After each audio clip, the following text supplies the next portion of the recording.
future. I've been waiting for the day. Let the current carry me far away. Let the current carry me away.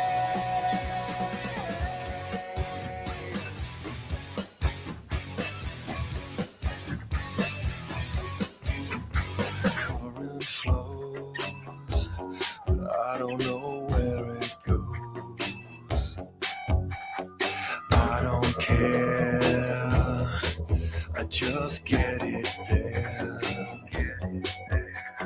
Took this job, cause I needed one. Now it's 7 years since I seen the sun. All day long, I'm underground.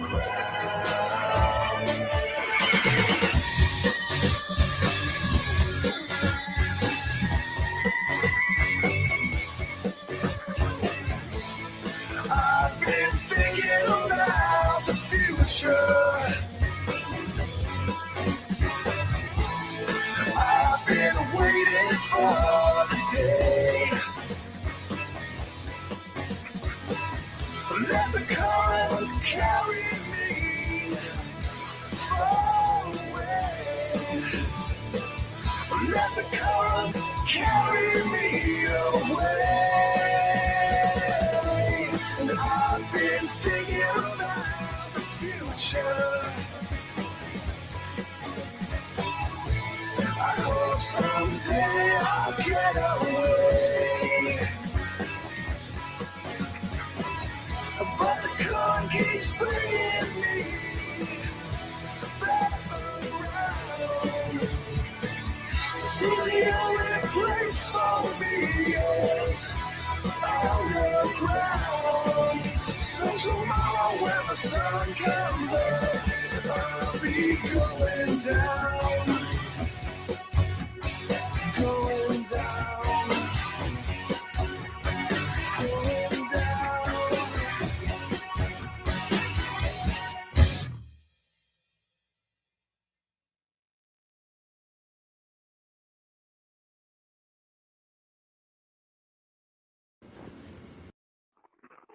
All right. I was going to say before I have a faux pas with the dang YouTube.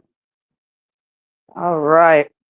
So, yeah, welcome back. And more updates on what's going on right now in the world. Our books are essentially being destroyed. So we're going full Fahrenheit 451 now, just without the fire burning yet. Yeah. I mean, and this is the thing, like, this isn't just in the United States, it's all over the world. So, Well, like, hi, Joey. if, Joey, like, it's crazy. And this is what annoys me. And this is something that, this is one of the subversive things that I really hate about Trump, is that he's turned the United States into a scapegoat. Oh, yeah, definitely. So, like, Canada is a fantastic example of this. Y'all, Canada is not this pearly white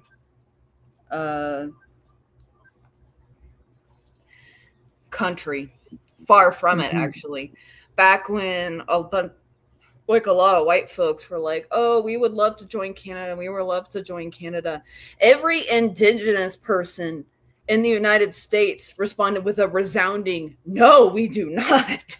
Yeah, because in a lot of ways, Canada is worse towards the indigenous population than the United States is.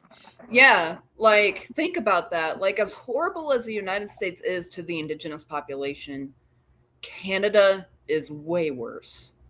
The Starwalks gave ICE ideas. Like, ICE got ideas from Canada. I want to say a company in Canada is also helping build ICE detention centers. And I know from personal witnessing. Experience. Oh.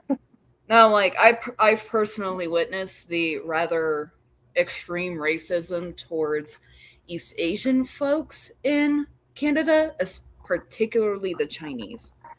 Ooh. And but because of Trump, everybody's like, well, we're not them. We don't do the same things they do, even though they do. Mm-hmm.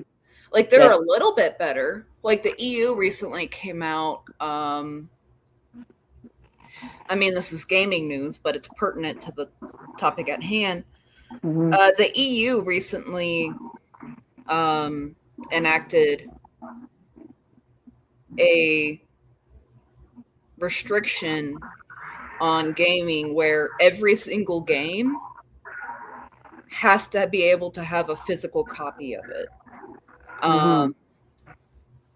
Which, you think is no biggie until you realize that gaming companies are selling you online games for $80 that you still don't technically own.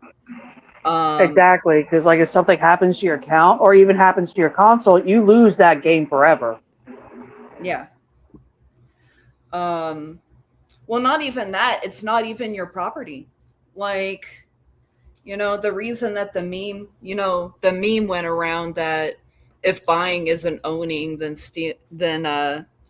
piracy isn't stealing. Exactly. And that's what gaming companies do. They sell you these online games that you have to pay a service for to be able to access, for one. For two, you don't actually own the game. And so the EU has made it mandatory that every single game require a physical copy, because that's very predatory. But like, they still have incredible problems over there. Mm-hmm. Spain has an anti-immigrant problem. Germany is extremely Zionist, the German government. Mm-hmm. And I hate to say it because they're being attacked right now, but Ukraine literally had Nazis. Like they actually had like Nazi legion. And so it's like, but because of how the United States has devolved, everybody is like, well, see, we're not like them. We're not like them. Right. Everybody's pointing at us, and they're just like, "We're not as bad as they are." Exactly, and it's just like, yippee-ki-yay, motherfucker! You are the bare minimum. Right. Very nice. But yeah, like I've noticed that over the years, especially that Blu-rays, films in general, they go they go pretty much straight to streaming platforms. You could almost never find a DVD or a Blu-ray copy. Like hell, I'm still trying to get a copy of Blue Moon. That shit's $30 right now. But I mean, it's like, I mean, again, using Canada as an example, like they talk about American colonialism, the United States colonialism. Canada is also extremely colonialist. They have a lot of territory in South Africa. Well, yeah, Canada is like half English, half French owned. In Africa, they have a lot of territory in Africa, and they use rather inhumane, to put it lightly, work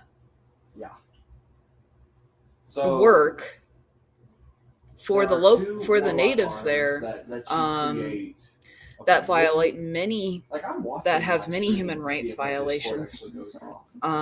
It's cutting me off so bad. Like, am I actually getting cut off?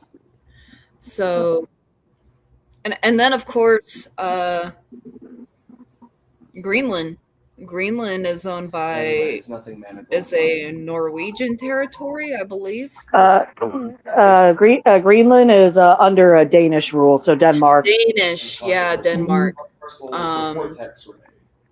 Well, it's mostly for vortex grenade, but you can use it on all void grenades. And it's like Greenland but belongs to the indigenous, it's but better on you know vortex. that's still a Nothing colonial manageable. affair. Only offenses. Mhm. Denmark owns Greenland as And it a makes foreign all the scatter territory, grenade projectiles crack. as a foreign And asset. it gives you a That is second that is and classic scatter grenade final colonialism. blows create additional projectiles. Um, Why'd you look at me? because I'm trying to think. Sorry. It's fine. Zombies trying to concentrate. Yeah, my brain recently has been so fried that I can only focus on one single thing at once. I can either focus on talking or listening. I can't do both at the same time, or I can't drown one out. Well,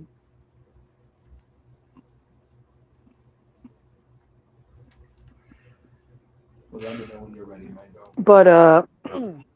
But yeah, like, now if this is pretty fresh off the press, at least as of this morning, the folks that own these data centers, run these data centers, are buying up antique and vintage books, literally They're buying destroying up the. any book they can get their hands on, and that unfortunately does include rare and antique books. Mhm. And yeah, they're essentially destroying these books while also like I actually saw a video. What they do, they use essentially an industrial paper cutter, cut the binder off, and scan the sheets into a scanner into a computer. And then they've already technically destroyed the book at that point, but they're literally like making it to the point where you can't even put these books back together. Like they're being decimated because it's cheaper to destroy the book than it is to return it or keep it. Like this is a for-profit system. Like here's the thing, I was discussing it with my stepmom earlier about how I am okay with AI being used for the sciences, and it's going very far in those fields. In terms of weather forecasting, it has been instrumental in perfecting weather forecasting and weather models. Quantum physicists also rely on it to test out their theories. It's so long as there's human oversight, it can be incredibly beneficial. But unfortunately, like many things in history, once corporations got a hold of this technology and made it a for-profit product, all morality has gone out the window. And like this is and I wish more folks understood. This is classic bubble behavior. And by bubble behavior, I mean when something is creating a bubble. You know, you heard of the housing bubble. And right now, a lot of folks, including a lot of Joey. A lot of Joey, too. A lot of Joey.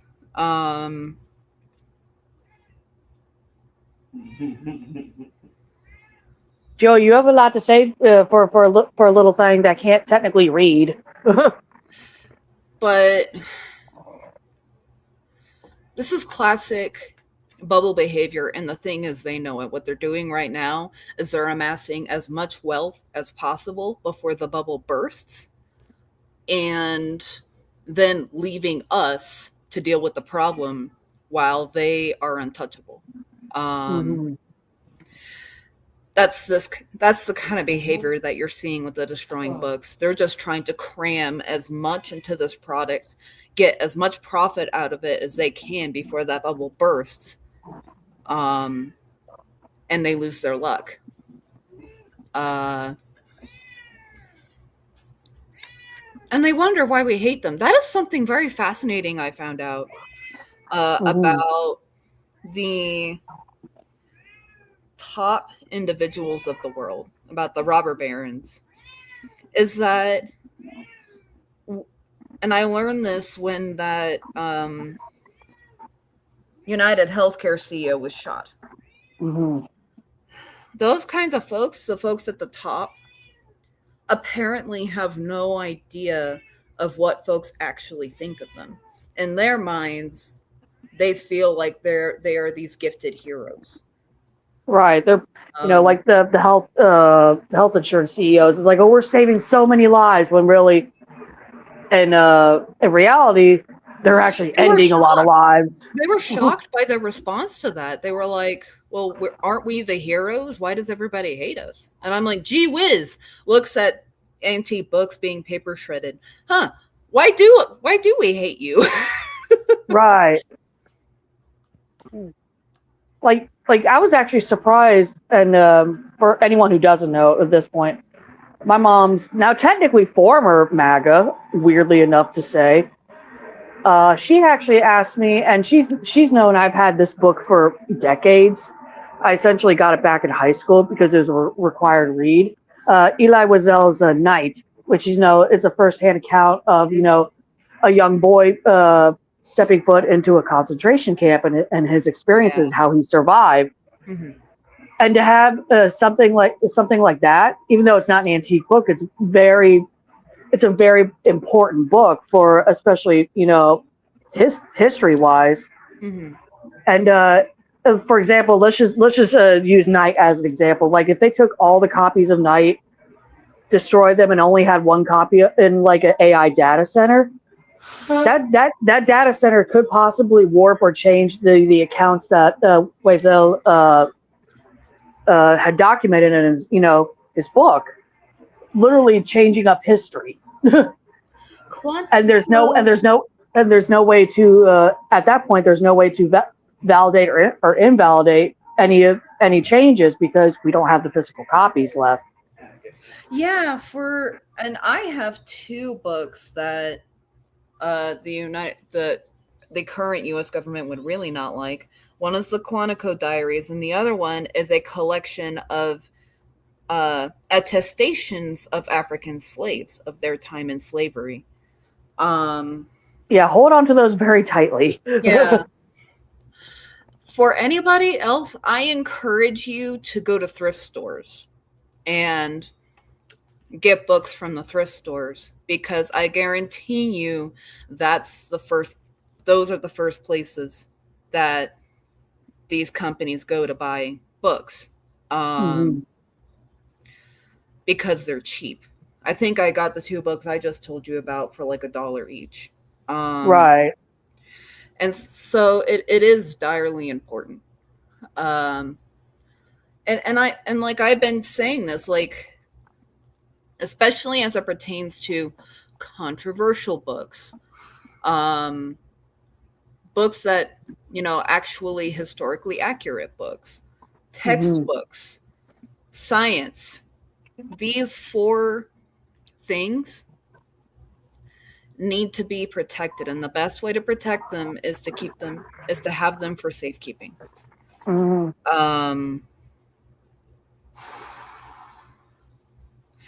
And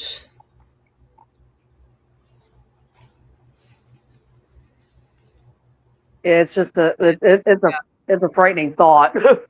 But yeah, my mother was actually extremely relieved that I still had Night because of all that. And it's funny because she's like, "Can I borrow it to read it?" I'm like, "No, I'm paranoid now." Yeah, I wouldn't trust her to read it either. But yeah, like and also another example I would throw in there is the Odyssey by Homer. It's literally one of the oldest written down stories ever told. It's around 3,000 years old. There's only like a page and a half of the actual, or I want to say, they won't be able to get a hold. So anything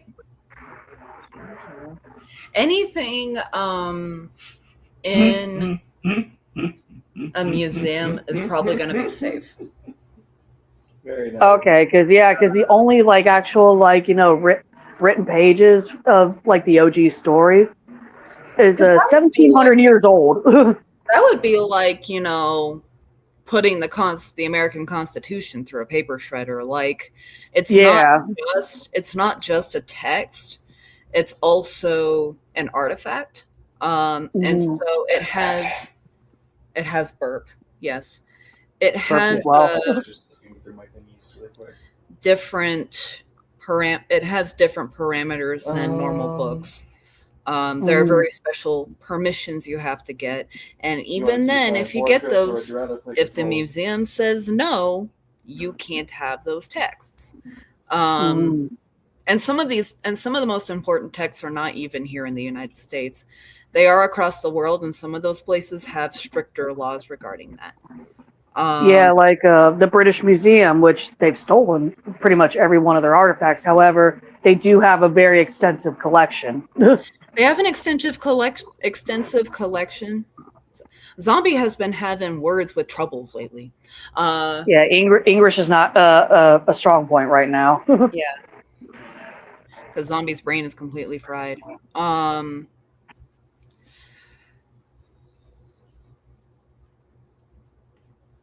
And the other thing to note is that the British Museum has consistently and repeatedly said no to returning their stolen artifacts to their rightful owners.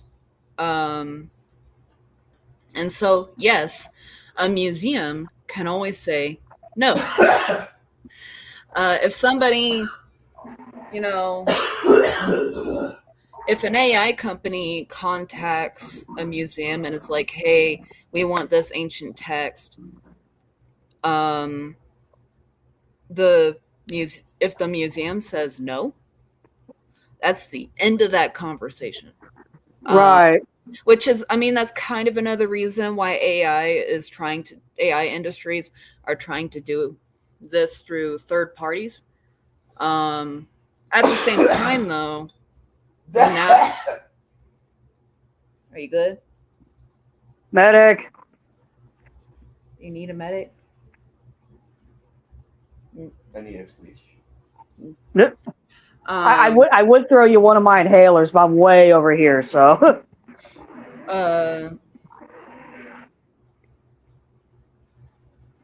Right, industries. So they're mostly doing this through third parties. However, now that we're the wiser to this, by the way, is being covered by everybody. I even saw it on the Washington Post. Right. It's covered on Yahoo Finance, like it's everywhere. So now that this is known, I am hoping that collectors are more cautious of who they sell their literature to. I hope the same with auctioneers, and I can guarantee you that the museums are just gonna outright refuse. Because the thing about museums is that everybody at the museums is in it for the passion. They're passionate about these things. Because historians are not paid very well. Not at all. They do it literally for the love of the work, essentially. Historians, paleontologists, archaeologists, like all of them are in it because they're passionate about it. And so you can't very easily, just go in and try to like pay for their books. Like even if the Smithsonian, for example, relies mostly on donations because they don't have the money to buy stuff. But a lot of museums, even if you offer to pay for valuable literature, will say no. So I think a lot of really historical texts are safe. Because like I said, that would be the same as buying the Constitution and putting it through the paper shredder. Like the Constitution is technically not considered literature anymore. It's considered an artifact. And so it abides by different laws. However, there are other books. Me either. Like Jewish prayer books, for example, or stories regarding the Holocaust. But slavery, the Civil War, like World War I, World War II, or like honest attestations of Thomas Jefferson, for example. Those need to be protected. Other books that need to be protected are controversial books. Like To Kill a Mockingbird, Fahrenheit 451. Or books that, have marginalized representation in them. And of course, books on the sciences, books on medical science, books on history, because what fascism loves to do, and AI is heavily reliant upon fascism. It loves to what just happened? I'm going to use Christianity. It's like they want to Christianize the nation. And evangelicalism is against science, is against real history. Like a lot of them do not believe in evolution or even the Big Bang Theory. No, they don't. And so books on those sciences need to be protected, especially because we know they're being destroyed and their content is being funneled into these AI programs. They can create, I'm not going to say rewrite history. What I'm going to say is create falsehoods of history. Right, like downplay the Holocaust, for example. It's like, it wasn't as bad as everyone's saying. Downplay the Holocaust, downplay slavery, or racism as a whole. Like they'll falsify the facts of what actually happened. And so if we are to pick and choose what kinds of books we need to preserve and we need to have this keep from happening, those are the books. The texts that go against evangelicalism. And that's what Trump is trying to do in the U.S., gutting the FDA and the CDC, going after the sciences, trying to put the 10 Commandments in schools. All of these things are to evangelicalize the United States. And we are a ripe territory for that kind of thing. However, that's how fascism works. And it is direly important that we combat that by preserving what they wish to destroy. And that includes the books, and also the same thing when it comes to films. Same thing with films, exactly. Because I have a couple of films that would definitely not be great for the fascism. Mississippi Burning is one of them because it shows how bad shit has been in this Deep South. Great. During the 50s and 60s. Oh yeah, definitely. I mean, rest in peace, Gene Hackman. Glory, which is about the only all-black infantry in the Civil War, the 54th of Massachusetts. Joey, I can't concentrate if you're meowing at me. Jojo, you got 30 minutes, babe. You're good. Oh my God. Shush. She's saying no. She's saying no. Awesome. Girl, stop. I literally cannot think. Anyway. Somebody's calling.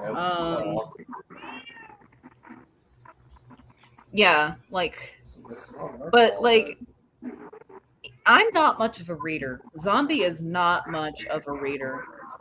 Zombie hasn't picked up a book in years.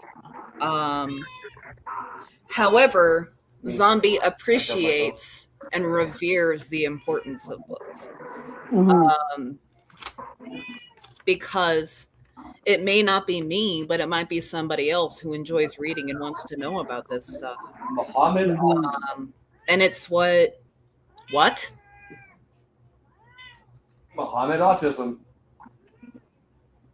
Depending on if that person is autistic or not, that's either a really sick joke or a nice pun. But The steamy hemp. Anyway,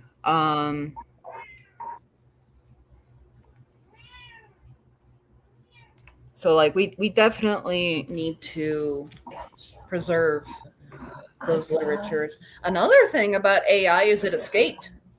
That's why, I picked the Terminator song. right.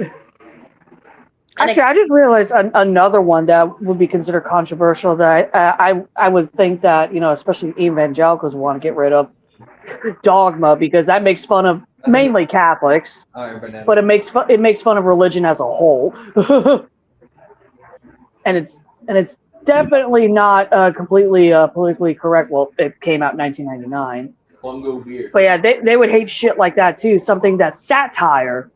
Yeah. And looks ill upon something similar to their religion.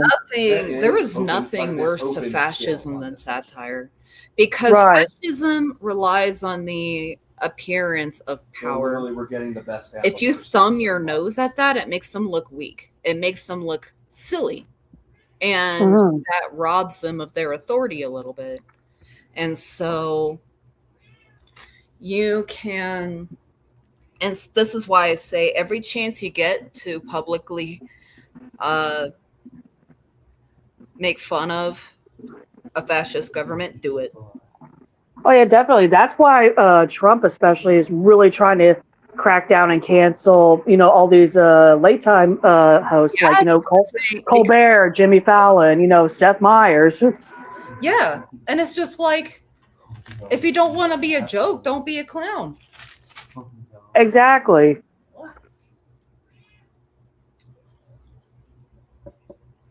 Okay, why is my computer malfunctioning? Okay.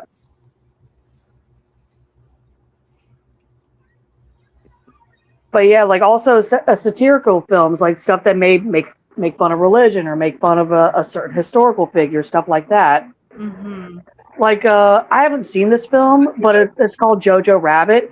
It's literally a satirical film about Hitler. Be adept. Yeah. But, and also, like, Charlie Chaplin, way back in the day, did his own satire piece about Hitler and World War II while Hitler was still alive. Ariana, I like this. And, like, and here's the thing, like, there are a lot of evangelicals and Catholics out there. And I'm trying to pull up a photo, but my computer's being a dick.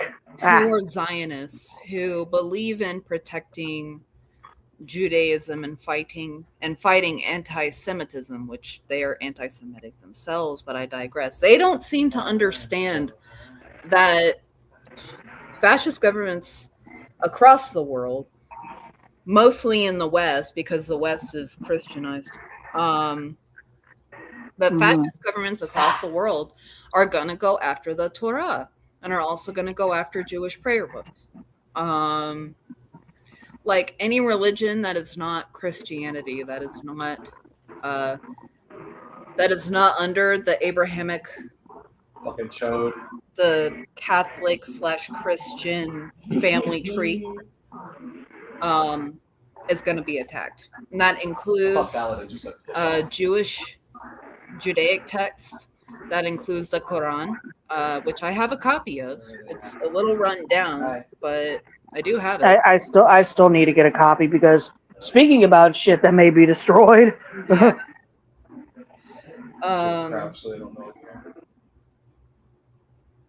Oh yeah, if you're wondering what I put in chat, that's the face that pissed off 1,000 Catholics and almost had dogma canceled completely. Yeah, no joke. Like the Catholics, like just the Catholic Church actually wanted dogma to be completely like taken out of theaters. And Kevin Smith, the director, he was just like, "Hey, it's technically free speech."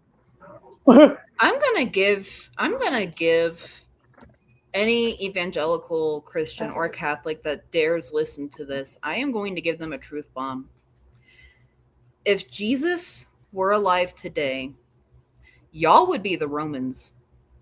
Oh yeah, I completely agree. He would be in the ICE detention centers. He would be in Gaza. He would be anywhere where there is human suffering. And you guys would kill him for it. Yep. Yeah, good old Buddy Christ. Y'all are the Romans. Okay? Fuck it, I'm gonna be funny. Because Jesus or Yahweh, not Yahweh. I want to say it's pronounced Yahweh. I could be completely wrong. Yeah, I could be completely wrong. I do know that it's Josh in Out of my fucking way, teammate. English. Woo. But Jesus was as counterculture as it gets against a tyrannical empire, against Emperor Nero. Rightfully considered one of the most evil Roman emperors of all time. Mm-hmm. And that says a lot. Yeah, it does. Fucking come back. He is one of those two, yeah. Right.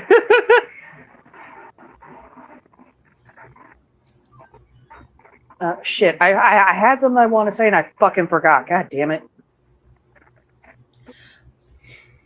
But Jesus was as counterculture as it gets. He united every demographic to form a resistance. And that resistance was not always... Oh, and 7 prophets? Like, we like to imagine Jesus as this, like, Gandhi-like figure where he...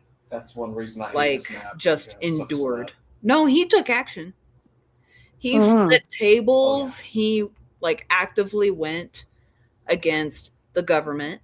Yeah, he was literally humanity's very first like official protester. He was.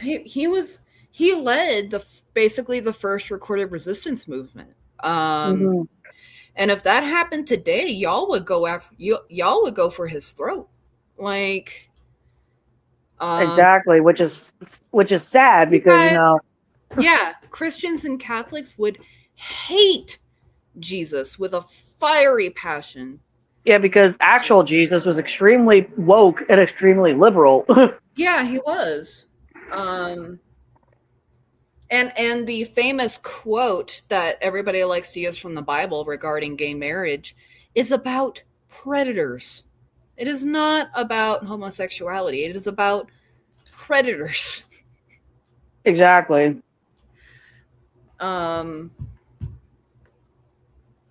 Which y'all seem perfectly okay with if the Catholic Church is anything to go by. Right. Or the Epstein files. Like exactly.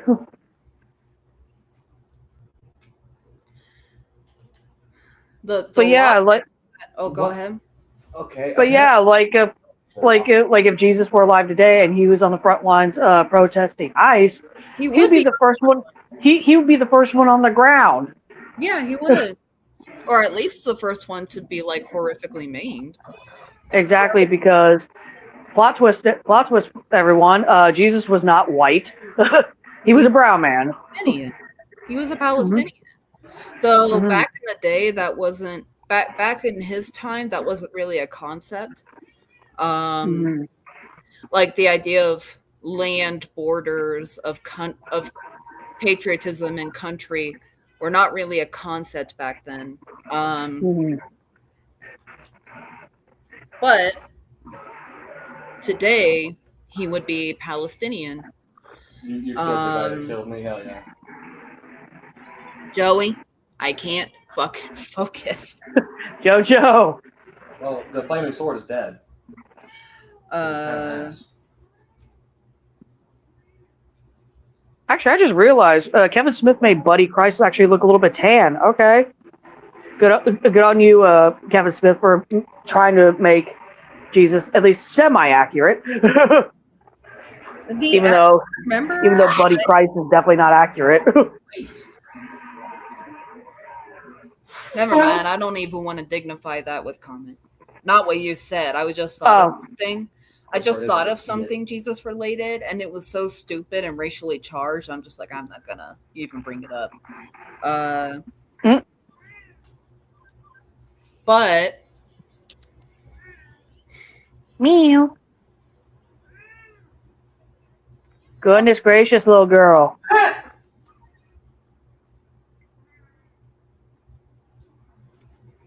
Boop. Oh no. Boop. I mean, speaking about 3,000 years ago, so poor Zombie has been struggling in her Digimon game, and I've been making the Odyssey jokes the entire time because, like, for the most part, you kept getting lost. I'm like, uh-oh, did you piss off Poseidon? Did you fucking stab his son in the eye? It's just like this game. I have words about this game. Okay. You're like, I have thoughts and feelings about this bullshit. I do have thoughts and feelings. Lots of thoughts and feelings.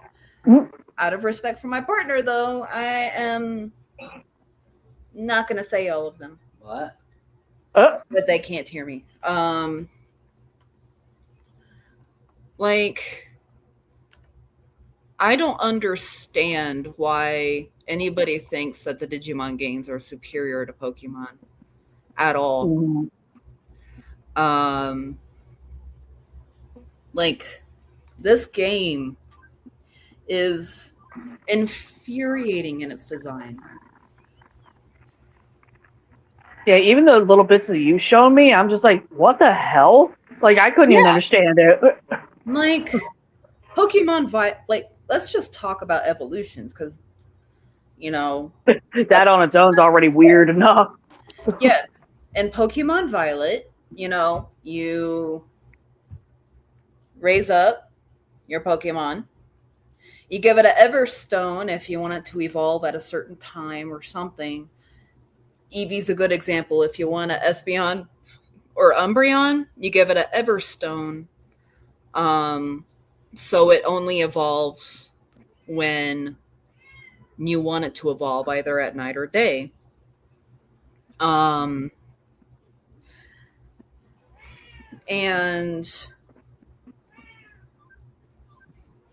some evolutions are a little more complicated. Again, Espeon and Umbreon are good examples. You need to have high friendship. Sylveon's another one, or you have to have high friendship plus have a fairy type move. But Digimon is crazy. Like, what is right? You start out with your starter Digimon. Your little baby Digimon. First of all, the evolution is crazy. It's like that. Yes. I mean, my Lilithmon Johanna is a good example. She started out as a monkey, then turned into a cat, then like this female, like it to me, Lady Devamon looks like if Tim Burton did a female Batman movie. It did a Lady Batman movie, that would be Lady Devamon. And then she finally evolved into this like dark Empress looking Digimon. And it's just like, make that make sense. It's shit like that why the evangelicals probably think that evolution is bullshit, because they look at that and think that's real. Oh my God. They look at that, they're like, so this is what they're teaching in school? This isn't evolution, it's blasphemy. It's like you see this little monkey turn into a cat, then turn into a human with very large breasts. Yeah, she's actually got elf ears, but She is very, very well endowed. I was like, good God, her boobs are huge. I mean, Japan for you. The bust of her dress is crying for mercy. Right, I remember when you sent me that picture. I was like, "Good Lord, if she even breathes wrong, those things are coming out." Yeah, and I told somebody else, I was like, her tits bigger than my future. A mood. Well, I would say between myself and that character, we're about evenly matched. But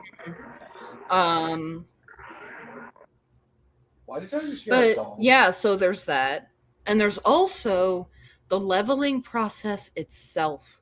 There is a lot more criteria you have to meet if you want to evolve your Digimon. In Pokemon, if you want to Espeon, you just have to have really high friendship, and you have to evolve it during the day. Not so with Digimon. You have to have this stat, this stat, this stat, and this other stat at this specific number. And you have to be at this specific level to evolve your Digimon. And even then, you got to work for it. Because, first of all, there's this bullshit stat called ability. And it does not budge no matter how many levels you get out of your Digimon. In order to get that up and meet the criteria of the specific Digimon you're trying to evolve, you have to devolve your Digimon. I had to get Johanna to where she is, I had to devolve her 3 times to get her ability up to where it needed to be. And then, even after that, I had to put her on training farms, these digi farms. I had to put her in these digi farms to train her to get her intelligence up. And then after that, congratulations, I still was not done. Because here's the other thing about Digimon. Every single time you evolve or devolve your Digimon, the leveling resets to level 1. So if you have a level 99 Digimon that you have put a lot of effort into, but it's like 1 point off from the Digimon you want it to be, your only way of fixing that is to devolve your Digimon and reset all of the levels back to level 1. And that will happen every single time you evolve or devolve your Digimon. Sound confusing yet? It also sounds annoying as shit, honestly. Shit. Like, I had to do that 3 times for Johanna. I mean, Lilithmon is a very extreme example because Lilithmon is possibly the most powerful Digimon in the games. And so, likewise, she is extremely difficult to get. I had to evolve and devolve Johanna 3 times. Keep going. I have to use the bathroom real quick. Then, after that, every single time, she would start out at level 1. I would have to devolve her from Lady Devamon to, I was about to call it Sprigatito, but that's the Pokemon. Gatomon. I would have to devolve Lady Devamon into Gatomon. Restart at level 1. Then I would have to go out and grind a little bit. So I get like better stats for her. And then devolve her even further into her starter form of a fucking monkey. And then I would have to grind that thing up to where it could evolve. And then I evolve her into Gatomon again, resetting the leveling back to level 1. So I have to regrind to get her up to the level of turning into Lady Devamon again. And throughout all of this, I also have to put her on Digi farms, quote unquote, to train her up to make sure that she has the stats necessary to meet this particular evolution. And then, congratulations, I was finally able to turn her into Lady Devamon again, and then reset it to level 1 again. And so I had to grind all the way up to level, I think I was finally able to evolve her at like level 76. Oh no.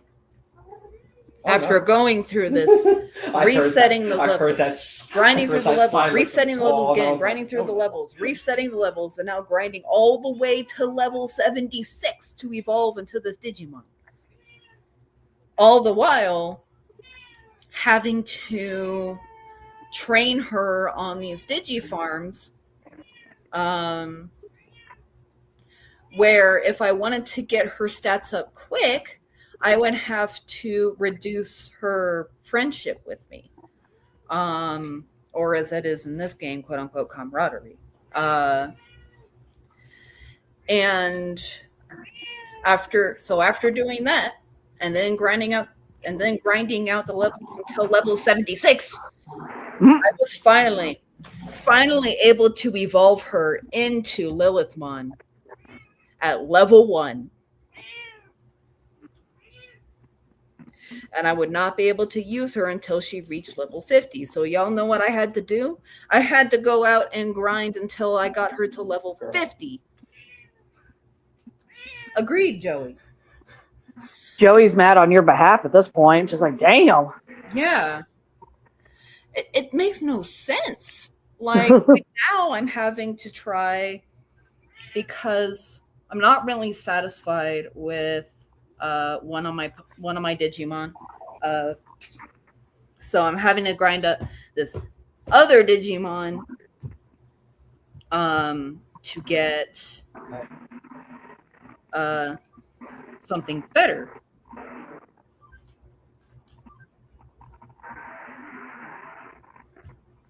It's just infuriating.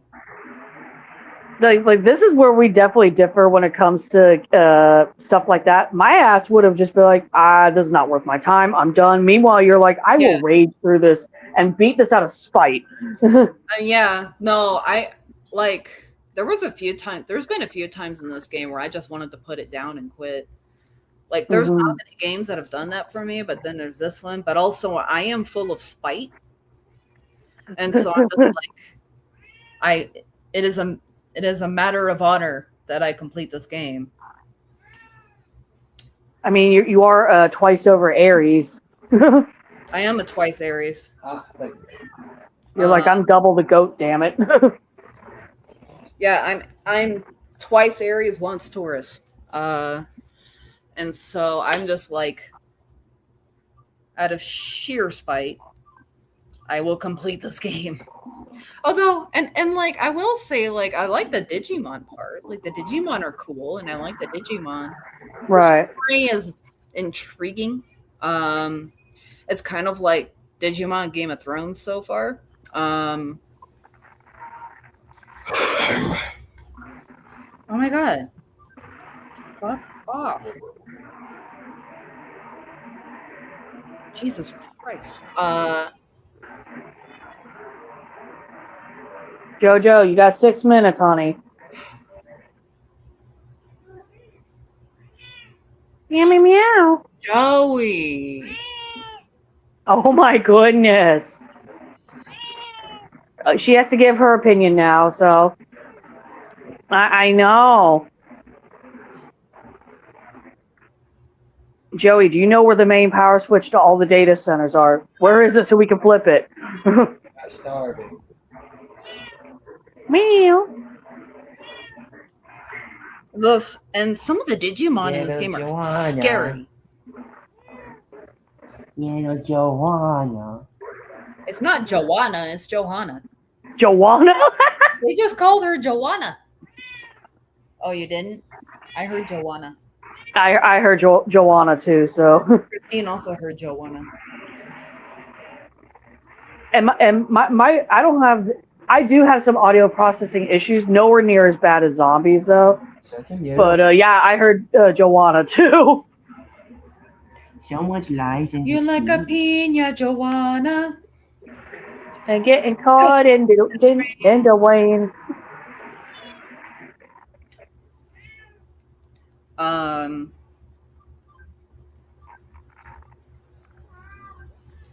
Meow.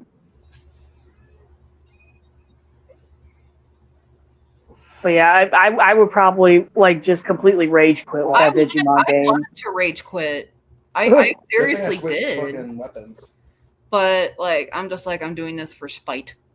And also because I love my partner. My partner loves Digimon, so I might Right. Meanwhile, said partner is actively like coughing up a lung. But yeah, this game is like infuriating and much harder and more complex than Pokemon is, and it's just like not my speed. Kay does tell me that the newest Digimon game. No, you're good. Game. Good lord. No, that's the Pornhub version. Yes. Anyway, Kay does tell me that the newest Digimon game is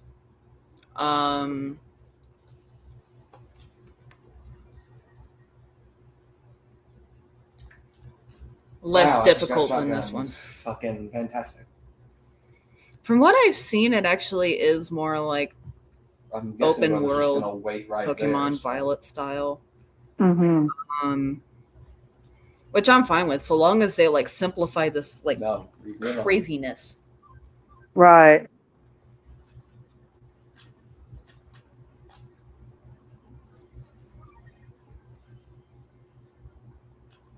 Yeah, that's making me think. I'm trying to think of if there's ever been a video game that I just straight up rage quit, never gone back to. I'm trying to think. I have never like. There's only been one game where I rage quit, and that was Dragon Age 2. But I still went back to it.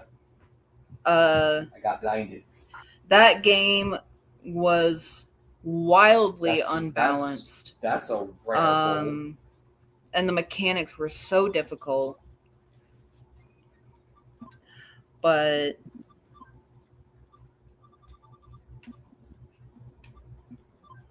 actually, no, there is a game that I have rage quitted. I used to have it too. I don't think I have it anymore. I'd have to look through my my thing of Xbox 360 games. But it was Silent Hill Homecoming or Silent Hill 5. Too bad for them. Looking back on it, yeah, pretty garbage game. And there was one part, there was like these weird like bat things that you had to fight, but they were super tanky. Yeah, each time they would end up killing me, and yeah, I never got past that part, and I was just like, no, fuck it, I'm not doing it. Yeah, I've never encountered a game that I like well and truly rage quit. I came really close with this one because right. Is just almost hostile. That was the entire fucking team. To the player. To the player, yeah. It's like, and the instructions first of all, there is no main quest menu that you can go to see like what you need to do or anything. And also, you know, this is kind of like an investigation game. You're an investigator in this game. And so you take on cases for said investigation. A good example would be dude, help. I was about to say, please go. Like, you know, it'll be like from a concerned citizen, and it'll be about like, my system is being glitchy, could you investigate it? And you accept the case, you leave. There is a section where you can go to for cases. I can tell you, it is not very helpful because, first of all, that's the only context they give you. There's just like, Concerned citizen says, my laptop is acting glitchy. I need you to investigate. Mm-hmm. You go to the page that shows you your current case, and it'll say, find the concerned citizen. It won't tell you where. It just says, Right. find the person. It could be in that area, or that person could be, on a completely different map. There's like, I think, so far I've unlocked like 7 map areas, and that's just in the real world. That is not even in Eden. That is not even in Eden, which is basically the world where the Digimon are. Eden has even more maps, and you have no idea. I will say, and as it pertains to Eden, it does go the extra step of telling you where exactly in Eden you need to go. Like, for example, level 1 Kowloon, or the community area of Eden. Like, it'll do that for Eden, but in terms of like the real world, it'll just say, find the concerned citizen. No more context, no more direction, just find the citizen among these 6 maps that you have to go through. Good Lord. I see you back. And like, the game doesn't even do you the mercy of just taking you to the person. You have to find the person yourself with 0 direction, 0 map points. It's chaos. They just snuck around the corner. Like, the game just chooses violence. Mm-hmm. Yeah, Silent Hill 5 is the only game I ever rage quit. It's pretty much well, I wouldn't say it's on par with the only film that I've watched once and will never watch again, a Serbian film, because for different reasons that movie's fucking awful. I mean, if I were to play Silent Hill Homecoming now, I probably could beat it, but yeah, back when it came out, I was like, nope, I'm not putting myself through this. Mm-hmm.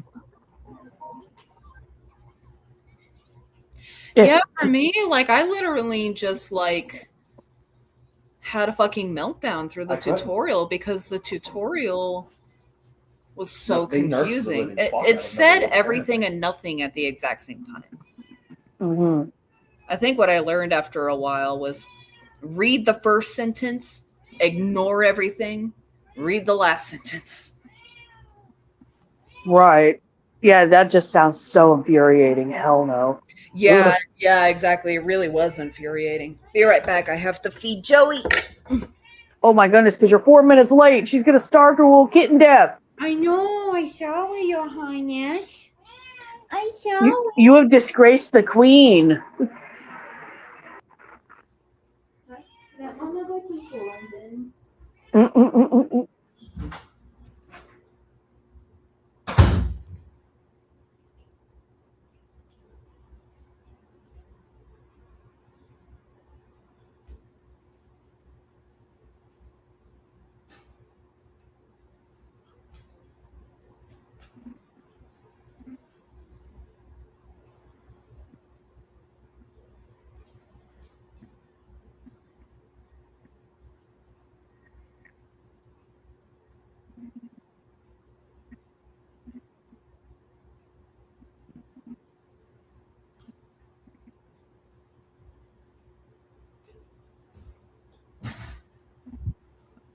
This shit is pissing me off.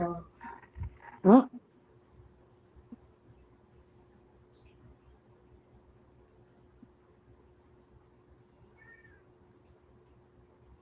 Oh. That's at me, isn't it?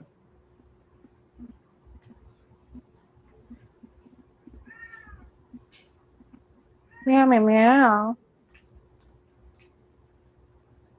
I thought I've bought enough time for somebody to kill him, but the fucking teammate that was next to me.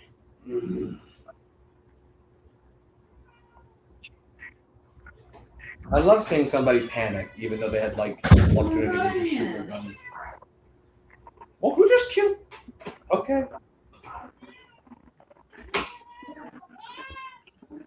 Finite and vector. Let's see.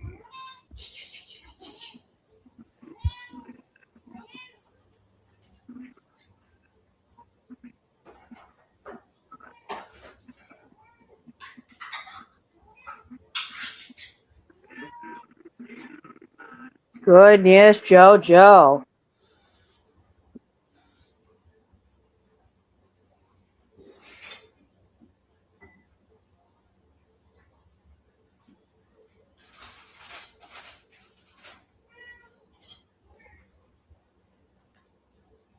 Oh, I didn't even get to see. I was dismantling loot.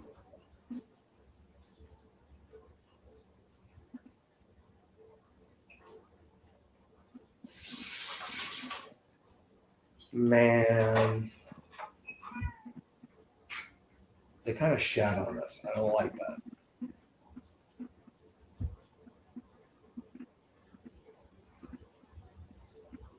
So I'm about to change that. Oh my goodness.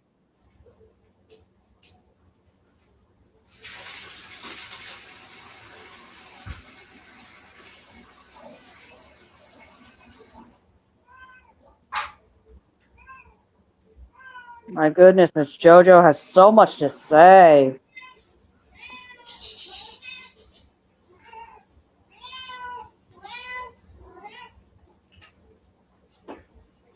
I'm gonna be a dickhead.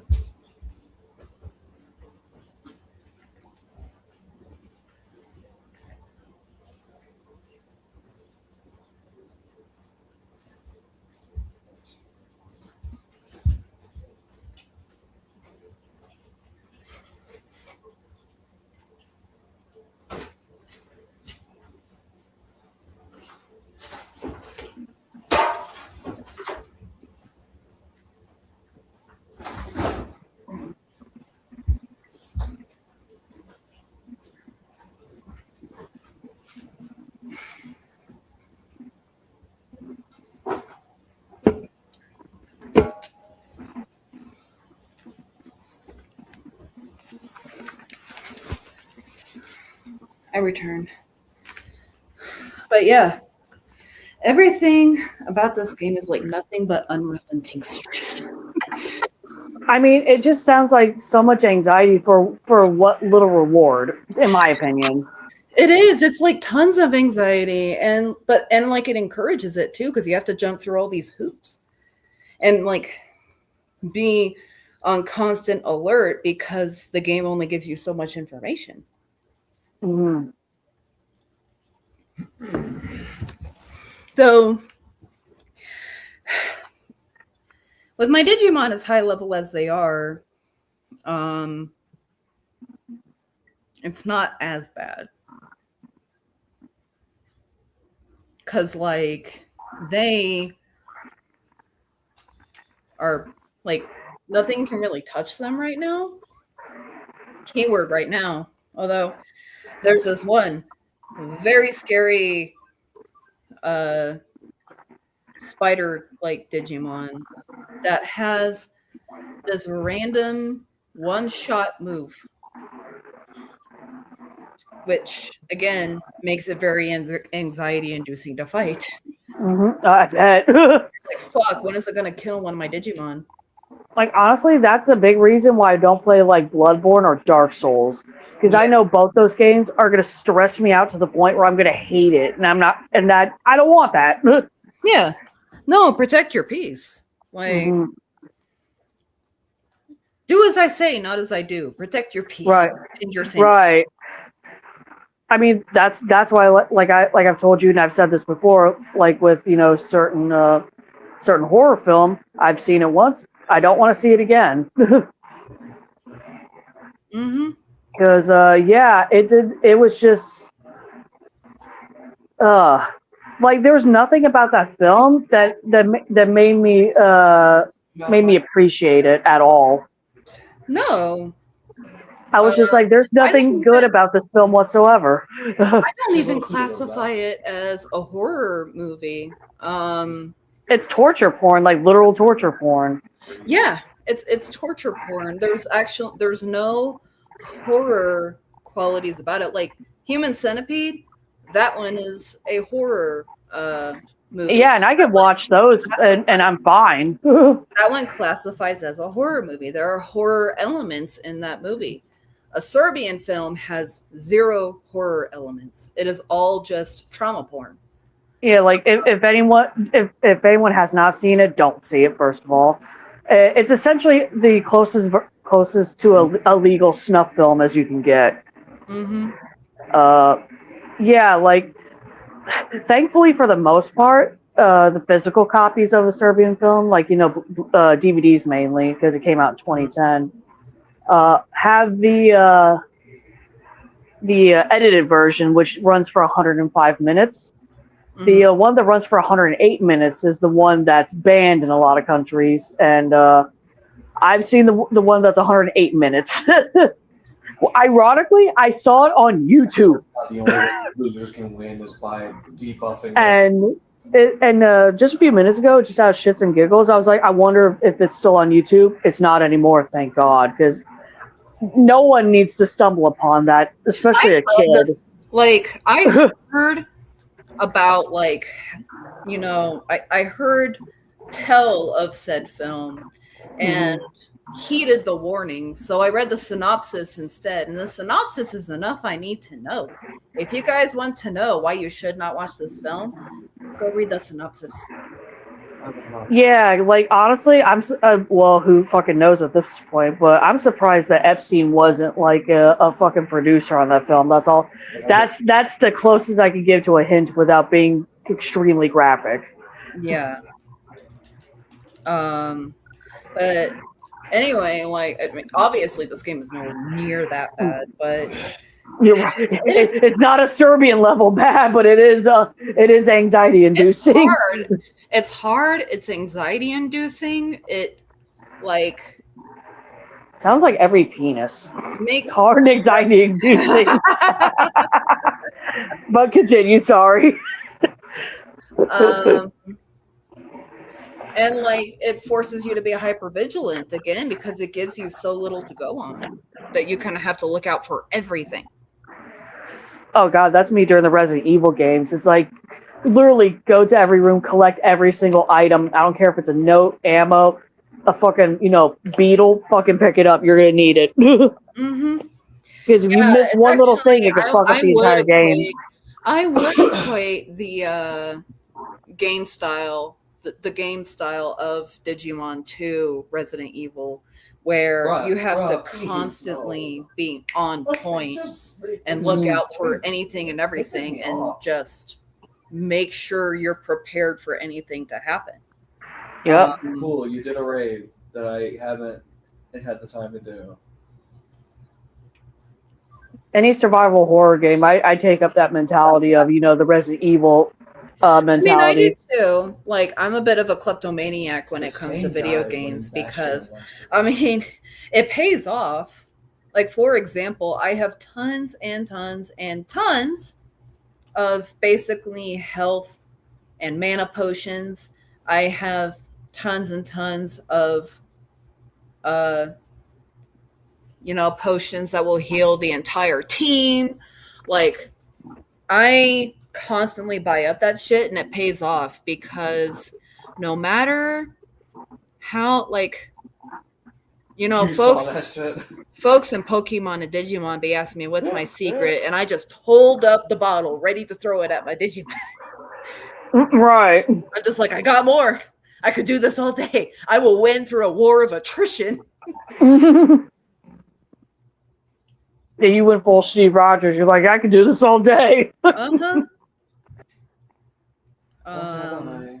I need to move everybody. Let's see. Let's move Satoshi first. Since this is based in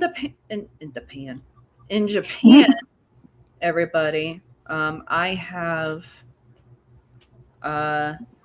everybody has Japanese names. Mm-hmm.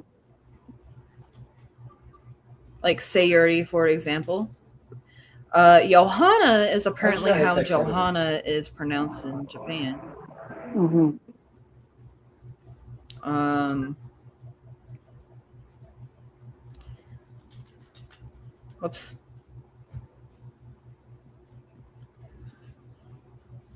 Am I missing anybody? Right, I'm missing Ryuji. Where is he? Where is he? There he is.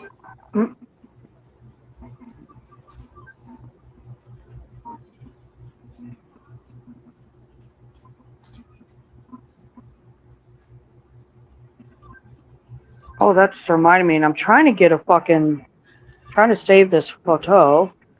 This photo. But, yeah, because, you know, San Diego Comic-Con happened over the weekend.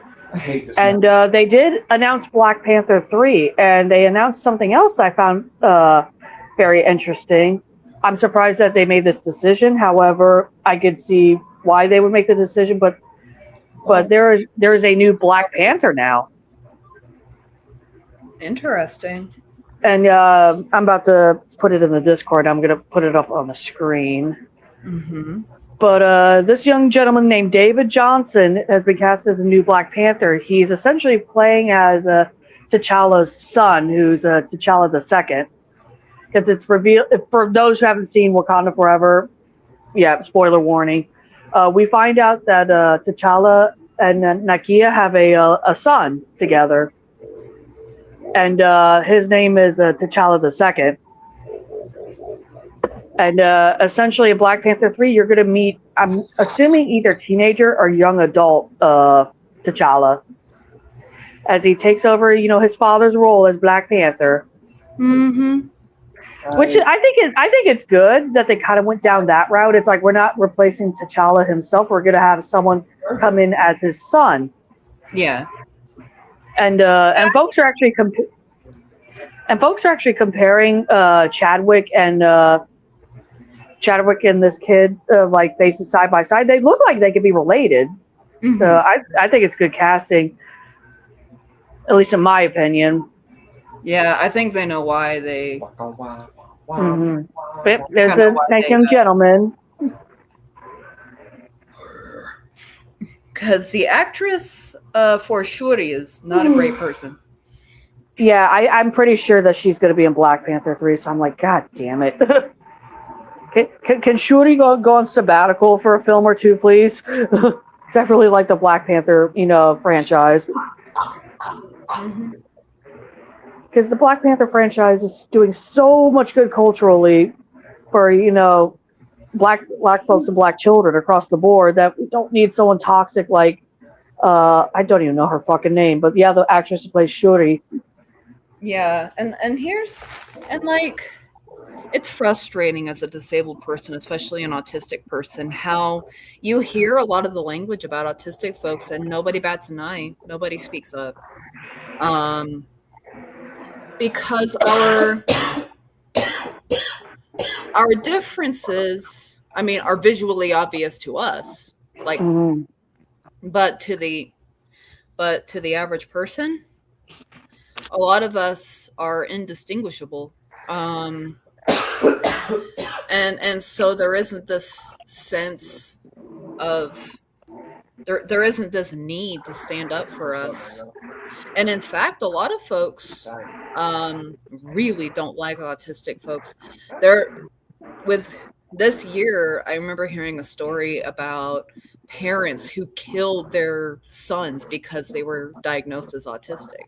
I think I heard about that too, which is completely awful, by the way. It's like, just because your child is autistic doesn't mean you have to kill them. That's just And the other thing, like the anti-vaccination talk, as somebody who is diagnosed as an autistic person, is deeply hurtful.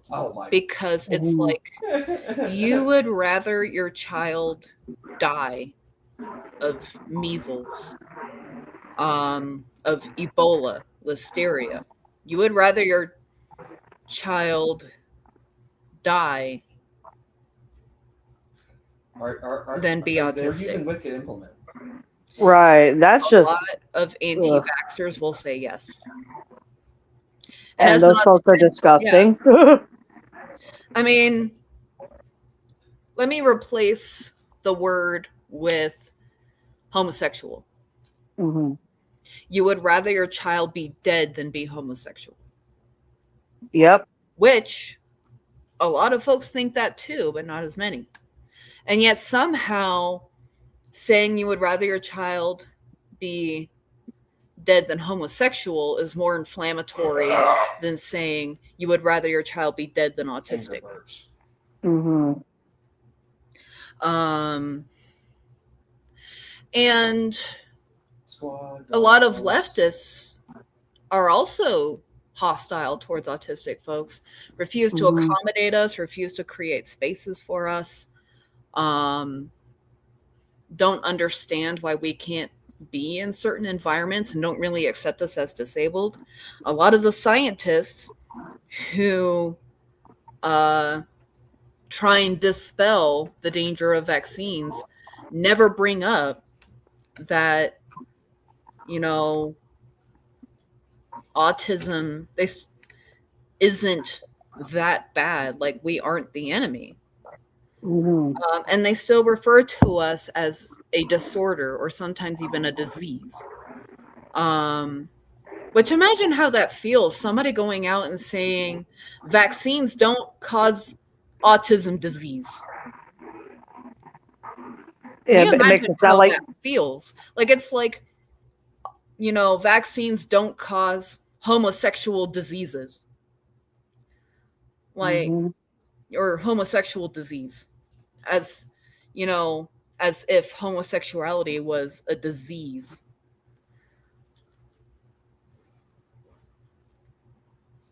Autism is like that too. Autism, when you use that language, you're calling us diseased. You're calling us ill, sick. Which is at best patronizing, and at worst eugenic. We're not a disease. We're not a disease. We're not even a disorder. The disorder is the world that we were born into, a world that is not good for us, that is actively hostile. I mean, what I generally say is that I was not born broken. It was the world that broke me. And to see prominent figures like the actress who plays Shuri, to see her go out and tout all these things, and to see doctors still refer to us as diseased and disordered,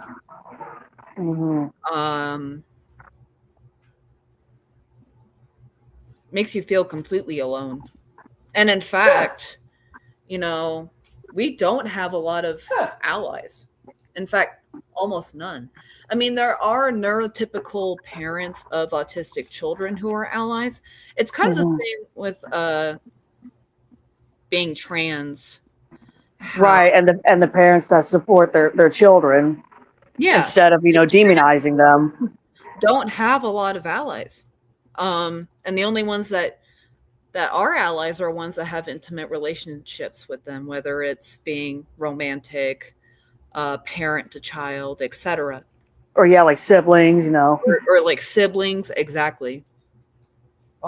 It's not like race. It's not like homosexuality, where, you know, pretty much the only ones who will fight for us is ourselves. And just seeing how the world is reacting to all of this, how they're not even batting an eye about the language being used about us, it really makes me feel alone. Because it's like, wow, a lot of you will just let me die and stand by and watch. You won't even step in. And so, like, that was the right choice.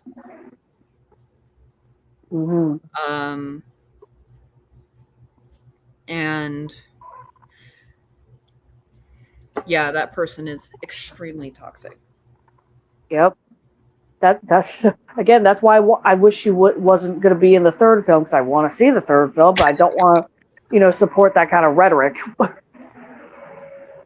Yeah, she has a lot of power, so her words do too.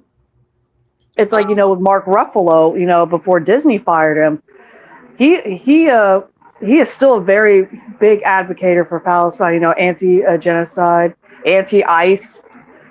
He was very vocal about that before Disney fired him. After Disney fired him, the muzzle was taken off. Almost every interview I've seen of him since he's been let go by Disney, he'll get an interview of like on the red carpet, and the person will be like, hey Mark, how you doing today? Hey, have you heard about what's going on in Gaza right now? Like, he goes right into it. I respect him for the fact that he has an incredible amount of privilege, and he understands that, and so he uses his privilege to fight back.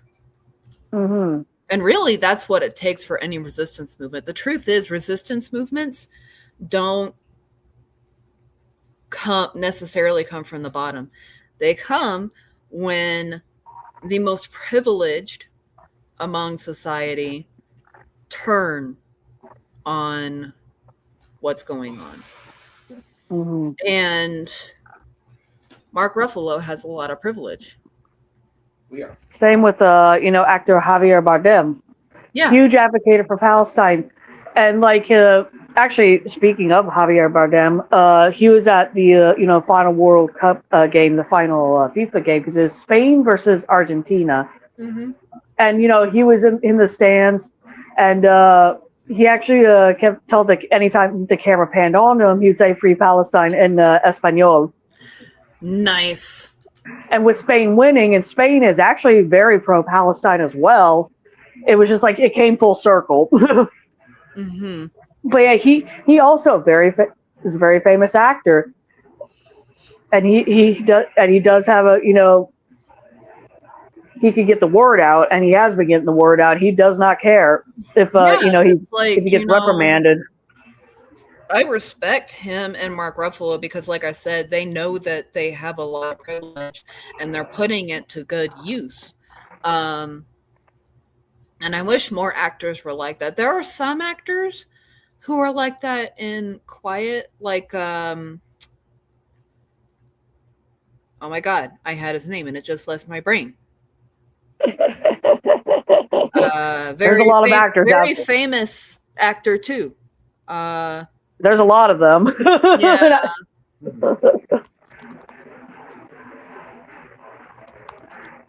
I know George Clooney. Especially his wife. George Clooney's wife is a lawyer on behalf of Palestine and trying to charge Israel with human rights violations. And as a result, she is banned from entering the United States. Which, hey, that's fucking hardcore, George. Yeah. And so chances are he's also supporting that kind of thing from the background. Mm-hmm. It's like he's quiet about it, but he's also loud at the same time. Yeah, sometimes, actions speak louder than words at times. Mm-hmm. Good Lord, woman, drink some water, please. Christine's telling you to drink water.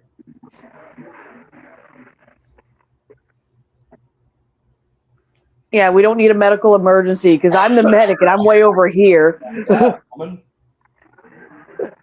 Drink How's this aqua. gonna choke a lot?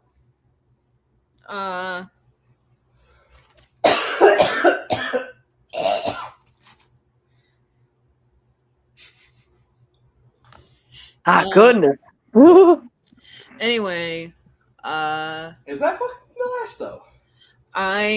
No, it's Bastion. I was about to say. But yeah, we need a lot more.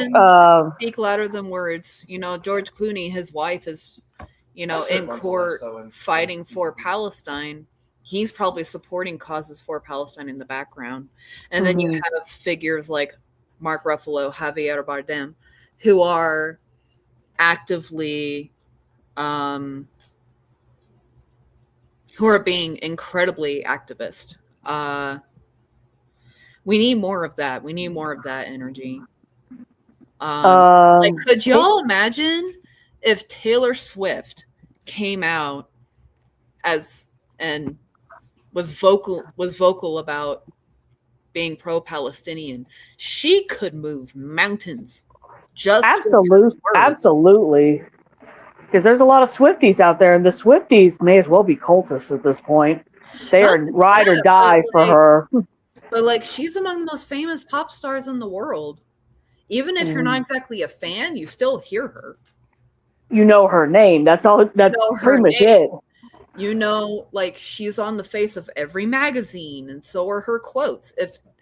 No matter her what, music, everybody knows at least one Taylor Swift song, even if you don't like her. And so it's just like, if she went out and she said, "Free Palestine," or she wore, or even something as subtle as wearing, I keep wanting to call it a kefir. That's not what it is. It's not a drink. I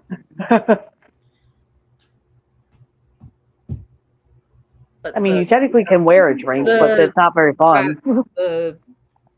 We got killed. The scarf. Oh, I know what you're talking about. Yeah. I know the name for it, and it's driving me nuts. Anyway, if she went out and wore the scarf, the checkered scarf, even that like subtle messaging would be all over the news. Right. And then she would likely make a statement about her stance. Like, if somebody like her went out in support of Palestine, she could move mountains towards recognizing Palestine as a state and removing settlements. I may or may not be cheating. Yeah, we need someone that could fight Timothy Chalamet at this point, because he's a raging Zionist. He's annoying. Good Lord. The whole awards season earlier this year had me so fucking pissed off at him. I'm still mad at him. He won one award. That's one too many. Yep. It's like, you son of a bitch. I mean, thankfully Sinners got best not best movie. They got best actor for Michael Jordan. Here's my thing, the sheer arrogance. Like, right. I forget what that movie was. Was it Marty McFly or some shit? Oh, Marty Supreme. Oh, Marty Supreme. Oh, Marty McFly. That's Back to the Future. That's Michael J. Fox. Fucking no. Marty I Supreme. mean, you're talking to the human film projector, so. Fair enough. Marty McFly. Marty Supreme. And he made that, he starred in that movie with the explicit goal of winning an Oscar. The explicit goal of winning one. The sheer arrogance. Right. That is as Nepo baby as it gets. It's almost like, because he was basically saying, I'm obligated to an Oscar. I deserve one. Right. When there's folks that are in that same the same categories as him, who have been in the business for 20, 30 years and have still not gotten an Oscar. And Chalamet has the fucking audacity. Yes, and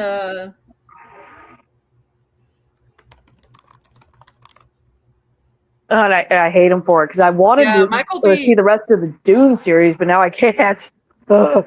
Yeah, Michael B. Jordan, I mean, probably might have hoped for an Oscar, but he didn't star in Sinners to win one. No, he did it for the love of the art. Same with, like Ethan Hawke with the Blue Moon. He wasn't aiming for an Oscar. They're both men were aiming for to make a good film, the love of the art. Yeah, both of them put their passion before their ambitions. It's like, would the award be nice? Obviously, yes, but they're not like actively going after it. Yeah. And Michael B. Jordan deserves all the credit. He did amazing. Oh, definitely. And it definitely recognizes his talent. Which,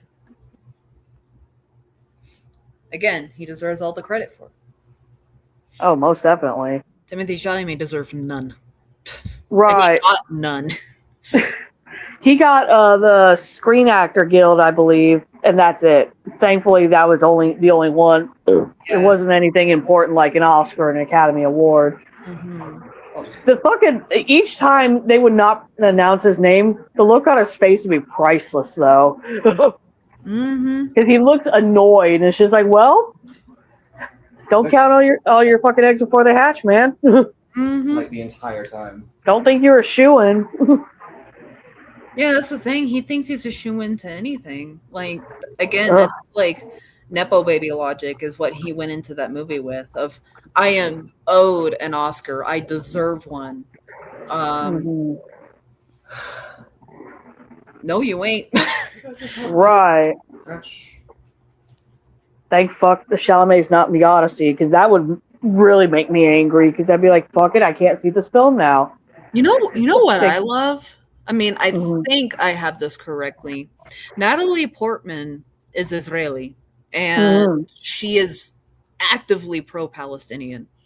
Oh yeah, and she was actually offered a place to live in Israel, and she completely turned it down. She's like, no, there's no possible way I can live there. Yeah. But yeah, she is a Jewish Israeli-born woman who's aggressively pro-Palestinian, and I love it. We need more actors and actresses like her that are willing to put their career on the line.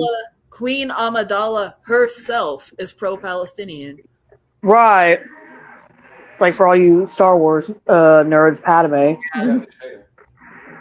Yeah, Padme is pro-Palestinian, which so fits. Right, you're like, that checks out. But yeah, it's like, and Chalamet is Jewish, not Israeli. Obviously, he's French. He's French American, I want to say.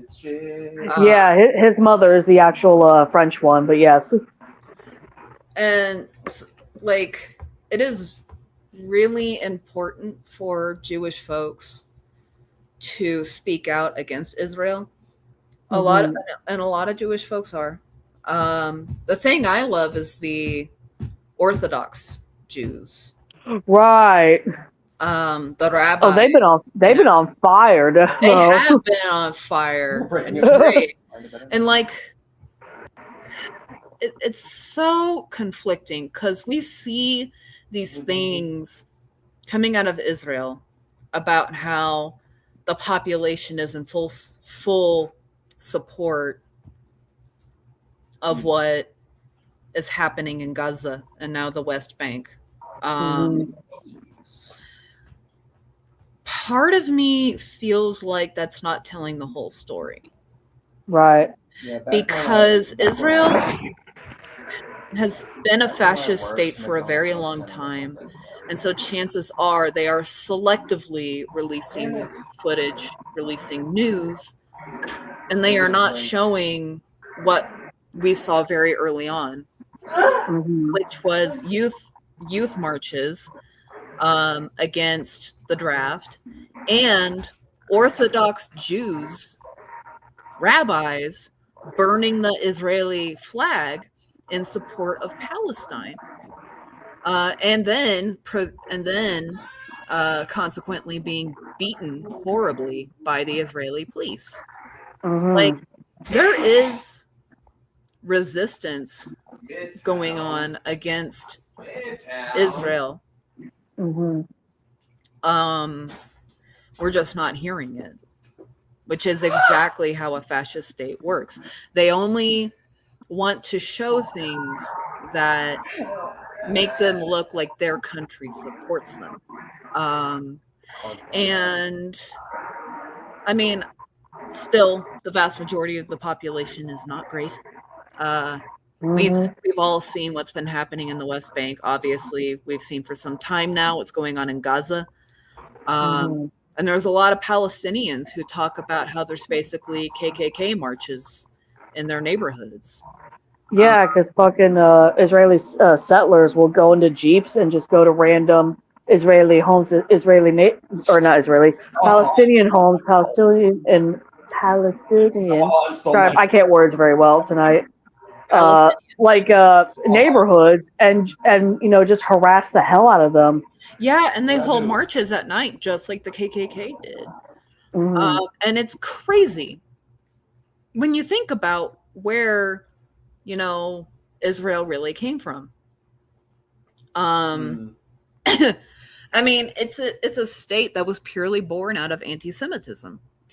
These were refugees from the Nazis who attempted to go into other countries who were also very anti-Semitic and did not want them there. And so they shipped them off to the Middle East, plopped them down on Jerusalem, called them a country, and basically have been using Israel as a proxy ever since. But Israel was founded purely out of anti-Semitism.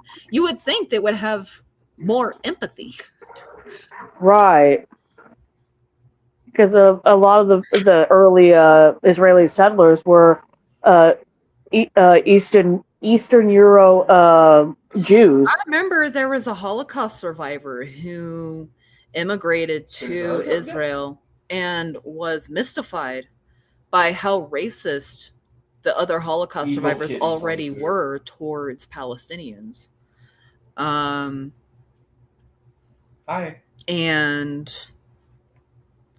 like I said, it's like this is a country that was born out of anti-Semitism of Nazi Germany, anti-Semitism of the West broadly. The reason that Israel exists is to be a proxy for countries that did not want Jews in their territory. And so to think that they were like this almost from day one astounds me. Right. And I apparently might be Jewish, depending on where my Jewish ancestry comes from. I have a sneaking suspicion it's from my Nana. Right. And if that's the case, it was handed down maternally, which means I'm Jewish. Doesn't change my manifesto. Right. I am the person who will, again, my ancestors, my paternal ancestors were white landed slave owners. I endeavor to be somebody that they would absolutely revile. And it's the same thing if I turn out to be Jewish. I endeavor to be somebody that Israelis would hate. Exactly. You're like, I will learn to become the ultimate Semite, damn it. Yeah. I mean, I don't know how far back that ancestry goes. It's an arc bow. But again, I do know I'm fairly confident that it comes from my maternal grandma, my maternal grandmother. And if that's the case, I am, it would be my Nana, my mom, then me. And so technically I'm Jewish and so is my mom.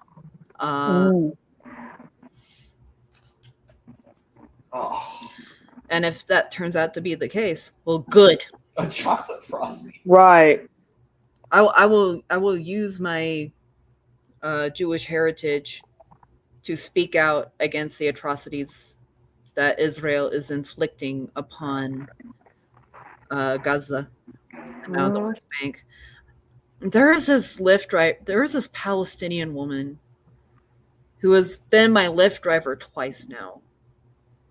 And she and like when I found out she was Palestinian, I was like, "Oh, I'm so sorry. Have you lost anybody?" And she was like, "My family is in the West Bank, so they're safe for now." Right. And now seeing what's going on in the West Bank, I'm like, I hope her You're like, family is still safe. Damn you, Violet. right. You're like, I hope everybody's still okay. Yeah. Oof.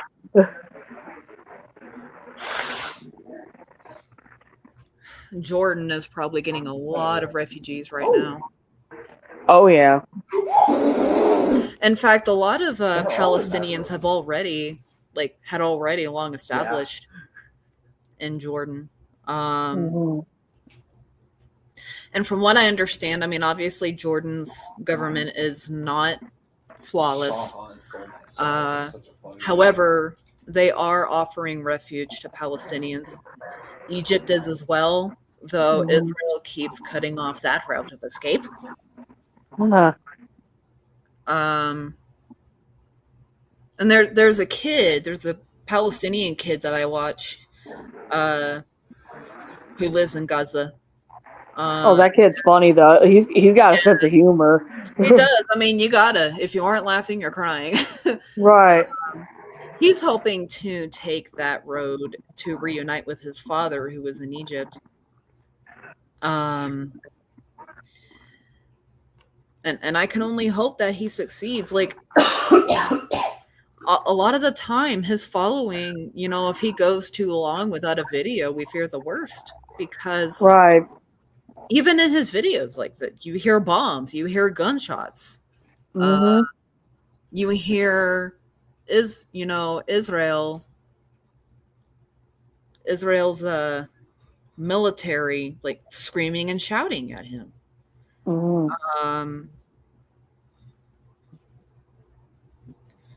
And he had a video where you could overhear basically the killing fields that Israel had set up for food aid. And so it's like his survival is very tenuous. Right. But he recently graduated from high school, and he said something very inspiring. I think I mentioned this in the last podcast, but it's worth mentioning again. He said, if you're ever going through hard times, if something is difficult for you, think of me. And like if that came from a person of privilege, it would be patronizing and tone deaf. But like coming from him, it had a lot of power because of what he's going through. Right. But from what Jordan has been taking in Palestinian refugees for a while. Egypt is trying, but Israel keeps getting in their way. Aren't we just stinkers? They keep blocking access to the path. I was going to use it on them one way or that another. refugees can take to Egypt. I hope Shahan stole my soul. I hope Palestinians realize that Saudi Arabia is a trap. He's getting best. Yeah, like you want to become a legalized slave. Yeah. Damn you! Because Saudi Arabia has their hand in the Israeli pie too. However, we're talking about a constitutional monarchy that has been that was prominent in the Epstein files and has been known for countless human rights violations. Yep. And only sells their luxury to the ultra rich. Get your auto-tracking poison out of here. They have a hand in this pie, and they want something from this conflict. They're also fueling both sides of the conflict in Sudan. I'm worried that a lot of Palestinians are going to flock to Saudi Arabia thinking that, they'll find brotherhood and camaraderie in the Muslims there, when in fact they're going into a trap. Compliment. Yep. Like, y'all want to know how Saudi Arabia builds these grandiose buildings so quickly? Well, Yes. Mm-hmm.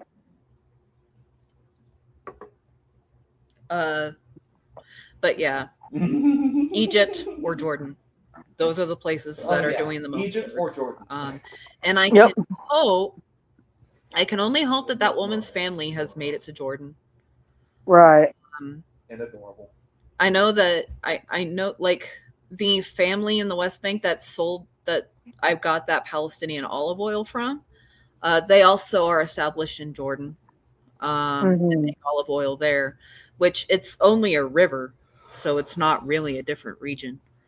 Yeah. Oh man. Like, it's only separated from Palestine by a single river. I think Syria is also taking in refugees. So Syria, of course, their government was recently overthrown. Yes. They're in a bit of a precarious state as the new government tries to establish itself. Mm-hmm. Oh, but yeah, they really don't like me. They don't like me using those. Iraq is very much the same. I wonder why. Though I have to admit, if you're Okay, I think I trying finally to got- escape Israel by fleeing to Iraq, Okay, you're not very bright. Right. Iraq I am has transitioning, been so I in can no longer turmoil, hold my complete and hand. utter turmoil, since the U.S. devastated Iraq Wait, what? in Why the Iraq though? War. That just seems During so. the Iraqi War. And side note, I mean, this is also relevant to Gaza. So much history, so much human history was obliterated in the Iraq War. Some of the oldest architecture in human I love how history, your I'm forces are talking so like invisible. 10,000, 12,000 years ago, I want to say. Well, they only show up when you're not in combat. And of course, like Or not. They actually Mesopotamian just show up all the architecture, time. all of it That's has funny. been just obliterated. And it's the same thing So with I'm never Gaza. gonna use them Gaza is when an I'm ready for ancient Civil War. city. Like, that whole region, those cities, Jerusalem, Nazareth, Gaza. Yeah, there's families that have lived there for over 10,000 years. Yeah, and those cities, I know for a fact that Gaza has been around for at least 4,000 years. These are ancient cities. They have such precious parts of human history in their architecture, and it's being demolished. I mean, literally, that area of the world, 3 major religions were formed. I mean, Yeah. I really don't And Nazareth, right now. as far as I'm aware, is part of the Palestinian state. And the Israelis are cutting off Nazareth's water supply. A's. Cat. And Nazareth is in a desert. And so they're basically using medieval tactics against Nazareth. I just got throwing knife to the fucking forehead. But yeah, it's just like these cities are ancient, and Israel is destroying all of them, and not just not just ones like Nazareth or Gaza, especially Gaza, but also Jerusalem by antagonizing Iran. Israel antagonized Iran, and as a result, Iran understandably retaliated and is bombing the ever-loving shit out of Jerusalem. There are olive trees in Jerusalem that are hundreds of years old. And so, like, what just happened now? It's not just the Palestinian cities that are being destroyed. It's also Jerusalem, which is very ancient. Obviously, it was there before Jesus arrived.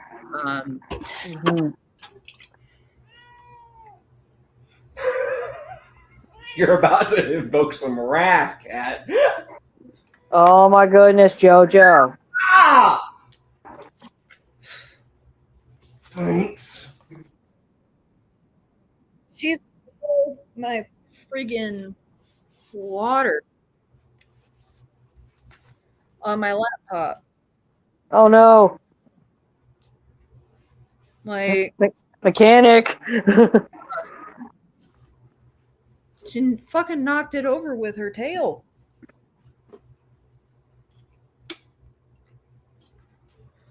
Joey just had to get into the middle of everything. I need to go to the bathroom. I'll be right back. All right. Overstimulated.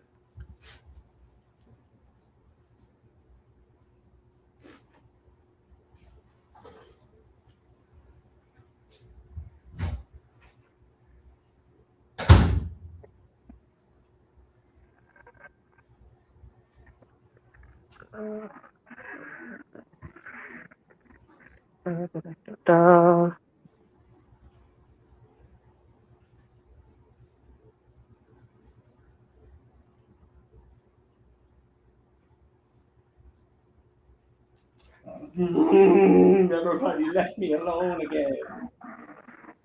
No.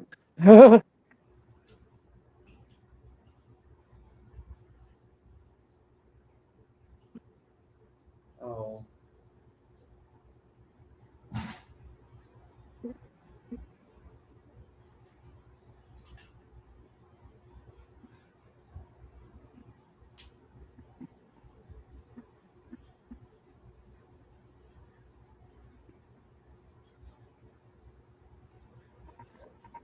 Ooh-wee.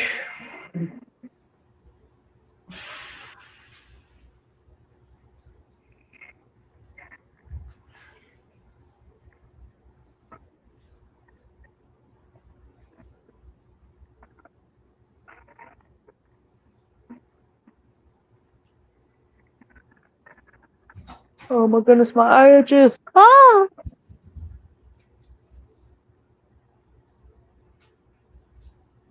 Oh shit. Mm-mm. I know. That's why I'm waiting.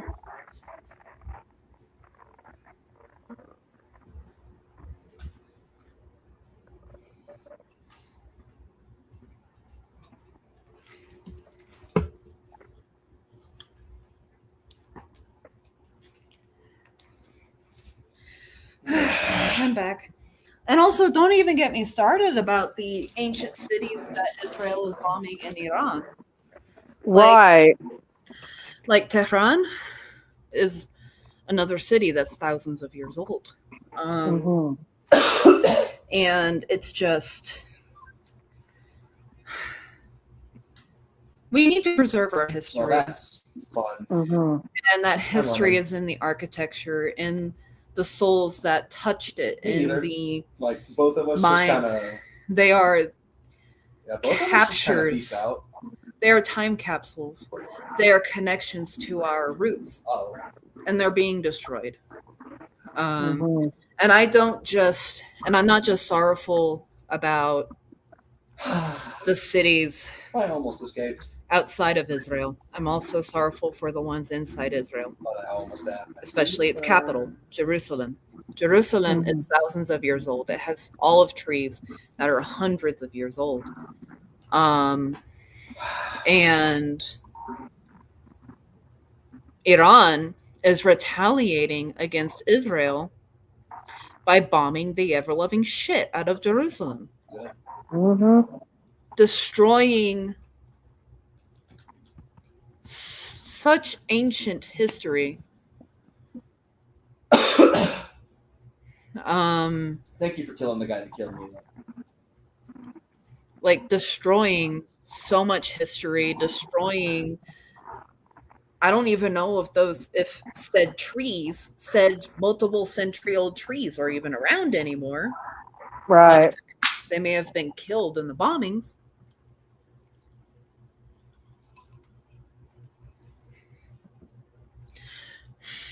Is Israel getting what they deserved? Quite possibly.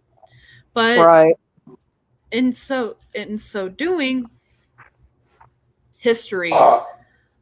the history of our beginnings is being eradicated around the entire region. That was one of the cradles of humanity, everybody. Mhm. And it's all being demolished. And it is something that I think is terrible. Mhm.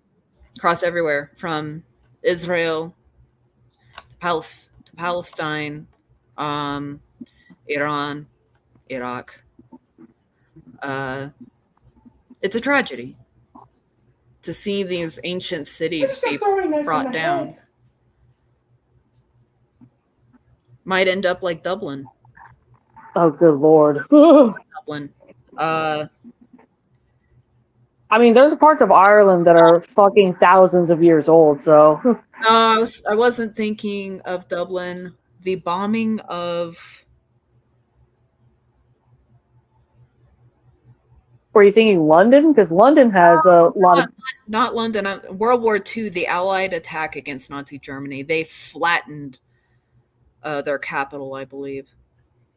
Oh, okay. And I completely forget what it's called, and I hate myself. I know what it is. Right. Watch, it's gonna be like 4 a.m, and you're like, fuck, I remember now. But fun fact, the largest cemetery on planet Earth is in Iraq. Yep. I want to say it has 10 million dead. I could be wrong, but I know it's in the millions. But I've seen video of it. It's very beautiful. Anyway, like that whole region could end up like Nazi Germany's capital, just so completely leveled that they have to rebuild everything from scratch. Oh, you're thinking of Berlin? Berlin, yes. There we go. The bombing fucking of Berlin.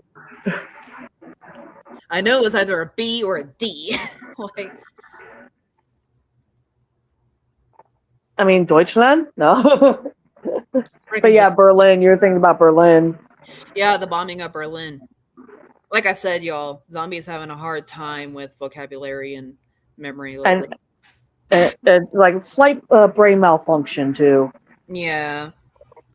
Anyway, we should probably end on a happier note. Right, and talking about what should we talk about? More lighthearted. You know, cemeteries in Iraq. You know, the bombing of Germany. Oh, good lord. Goodness. Well, I don't know. I mean, everything in the world is upside down and inside out. So we can only wait and see what happens next. Yeah. But let me see if like my Digimon has gained anything. You're like, I must announce it to cleanse the stream before we end it. It's like being on. It's like using the Ouija board. We have to. We can't like end on all that death and darkness and destruction. We have to do something lighthearted. So I'm gonna like hurt myself some more. By putting my dog through training. I refer to this as giving Lucas a bath because your tiger wolf thing. Well, he's a werewolf now. Oh, werewolf.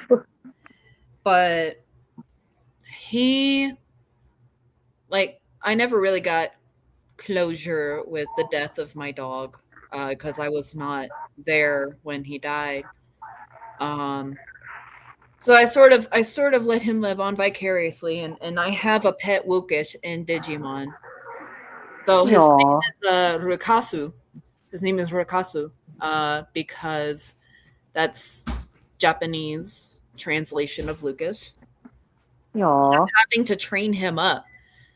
And again, it's a pain. I told y'all earlier what a pain evolving your Digimon is. And however, if you give your Digimon a tough course of training, your friendship with them goes down. So I refer to it as giving him a bath. Because like I was Lucas's friend until I gave him a bath, then I was the meanest, most awful person on the planet. Right, like he was gonna call animal control on you, like like CPS or something. Even though, I gave him free reign to move around. I didn't like confine him to a bath or anything. Right. What I would do is I would hook him on a long leash get out the hose and just chase him around. But he But- would have room to maneuver. He would still look at me like I was the bane of his existence. No. And he wouldn't do it in like a mean way. Like Hello. he wasn't much of a fighter or even a snapper, but he would just be like, "You are the meanest person on the planet, and how could you do this to me?" Oh, he would just guilt trip you instead. He would guilt trip me. I was like the meanest, most horrible person. I'm preheating the oven.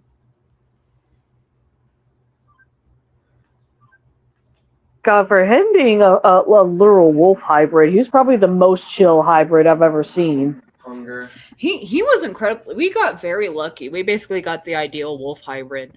We had a dog that looked like a wolf but had the personality of a dog. Mhm. And a lot of folks, that's what they want. They want a wolf hybrid that has the personality of a dog. Oftentimes, you don't get that.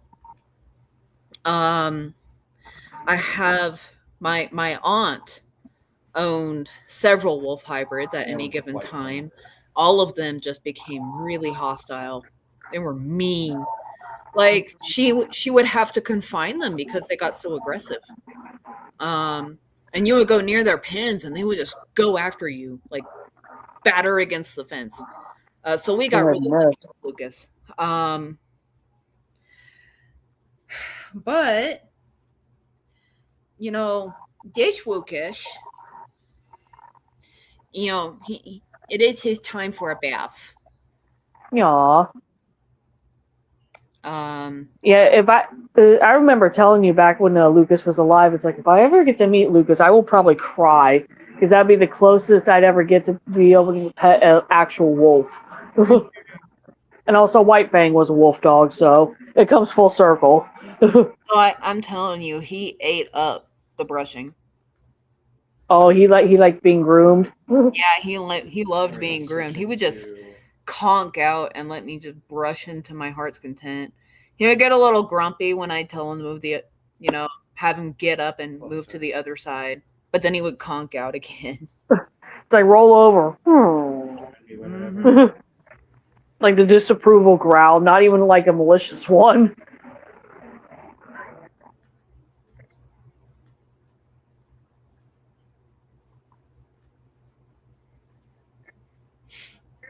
Yeah, thankfully I've never seen any wolf hybrids at the fucking shelter here. My shelter has adopted out a Savannah cat though before, and that frightened me. Savannah because they can be dangerous too. I don't think a lot of folks realize. I guess I'll put this out there. Savannah cats are not domestic cats. Nope. They are a cross between a domestic cat and a serval. Servals are fucking big. And so, yeah, here's the thing. It's like, I don't think enough folks realize that a Savannah cat is not a domestic cat. Because that seems to be what most folks think. They're like, oh, that's a breed breed of domestic cat, right? Not even realizing it's a hybrid, which is dangerous. It's kind of the same thing as iguanas, like baby iguanas. It's kind of similar. It's like folks get this baby iguana thinking it's going to stay that size, that it's going to be cute, that it's not going to be mean or anything. And then it grows up into this massive fucking lizard who can tear your throat out. Mm-hmm. Especially, the Cyclora species, like subspecies of iguanas, are especially aggressive. Yeah. And I think, the green iguana is probably the worst offender. Like, especially if you have a fucking, like, mature male, they get big. Their jowls are huge, and that's all muscle. And their claws are massive, too. But it's like the same thing with Savannah cats. They also have bigger teeth and bigger claws. Yeah. Than a normal domesticated cat. I see way too many sulcatas being sold at pet stores. Oh god, that's a bad idea because they could get to like 200-300 pounds, if not bigger. Yeah, a lot of folks don't realize how big they get. Like you may as well have bought a horse. Which is why so many sulcatas end up in rescue situations because folks just don't understand how big they get.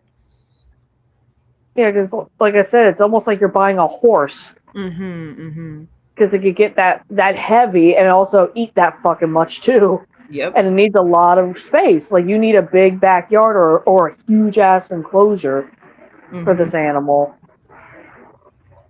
Like you have to be like Ken and work and essentially have your own farm or have your own like land. I don't know how he does it. He's got like his own like fucking like at home zoo, and yeah, the fact that he pretty much does all that almost entirely on his own is wild and befuddling. Yeah. I know sometimes he gets help once in a while, and then he'll sometimes have the stepkids help out. But aside from that, it's mostly him. I'm like, Jesus, dude, how do you do this every day? Yeah, I follow a turtle rescue in New Jersey. Garden State? Garden State Tortoise. Yeah. He has this whole family help out, so that makes sense. But yeah, right. How the fuck he's got fucking like big ass alligators. And he's dealing with those by himself. Exactly. Like you don't deal with alligators by yourself. You always have a spotter. I think sometimes he has his wife spot him, but also you're putting your wife who probably doesn't know that much about the animals in danger. Yeah, like you need a trained spotter if you're going to interact with an alligator because they are like you got to respect them. Like I love alligators, I love crocodilians generally and broadly. But I respect the danger they pose. Definitely. After all, massive apex predators. And so it's direly important that you have somebody else watching while you're interacting with this animal, especially because alligators in particular have incredible camouflage. Oh yeah, definitely. There's a lot of videos out there of folks thinking that they're seeing a log, and then the log thrashes, and it's an alligator. But yeah, I don't know how he does it. I kind of hope I never have to do it. Like, right. I love reptiles. I do not want to own that many reptiles. So if I did ever get a crocodilian, it probably would be an alligator. Yes, they are much bigger than, say, a caiman. But among all the crocodilians, they are probably the most chill. That's not, mind you, everybody, that's not saying much. If you've ever seen a crocodile in action, you know that's not saying much. Crocodiles are anal as hell. I mean, my if I could own, like, actually realistically own any crocodilian, it'd probably be the dwarf caiman or the Cuvier's dwarf caiman. They're very similar. They only get maybe 5 feet at best, and they also look really prehistoric.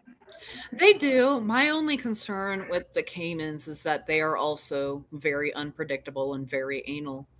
Yeah, they could be unpredictable and explosive. Like you could be chill with them at one point, and next thing you know, bam, you're nailed in the hand.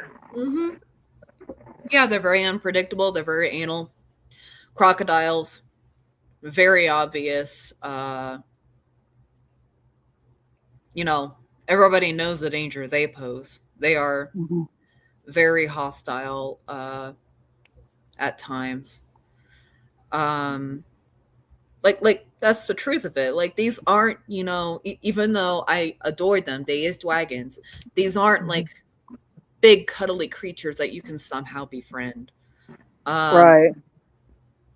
Like I said, these are apex predators. But among all of them, I would own an alligator because alligators are the most social and they are the most chill. It's more like owning a monitor lizard than a true crocodilian. Right. They do behave fairly similar. It's just like, their sheer size, though. Their sheer size means they can do a lot of damage. But alligators are more like owning a monitor lizard than a crocodilian. Mind you, a very expert level monitor lizard. Not for the faint of heart. Not for the faint of heart. No, you don't go in as a newbie getting an alligator. That is a bad idea. You like start off with a caiman, then work your way up. Yeah, I mean, if you really want to pursue, that type of reptile keeping, you first of all, do not make it your very first reptile. Right, exactly. Second, It's like if you want to get into owning snakes, you don't go for a fucking retic at first. You get like a corn snake or a ball python. yeah. Go through the legal channels, get your permits, and also start with something small.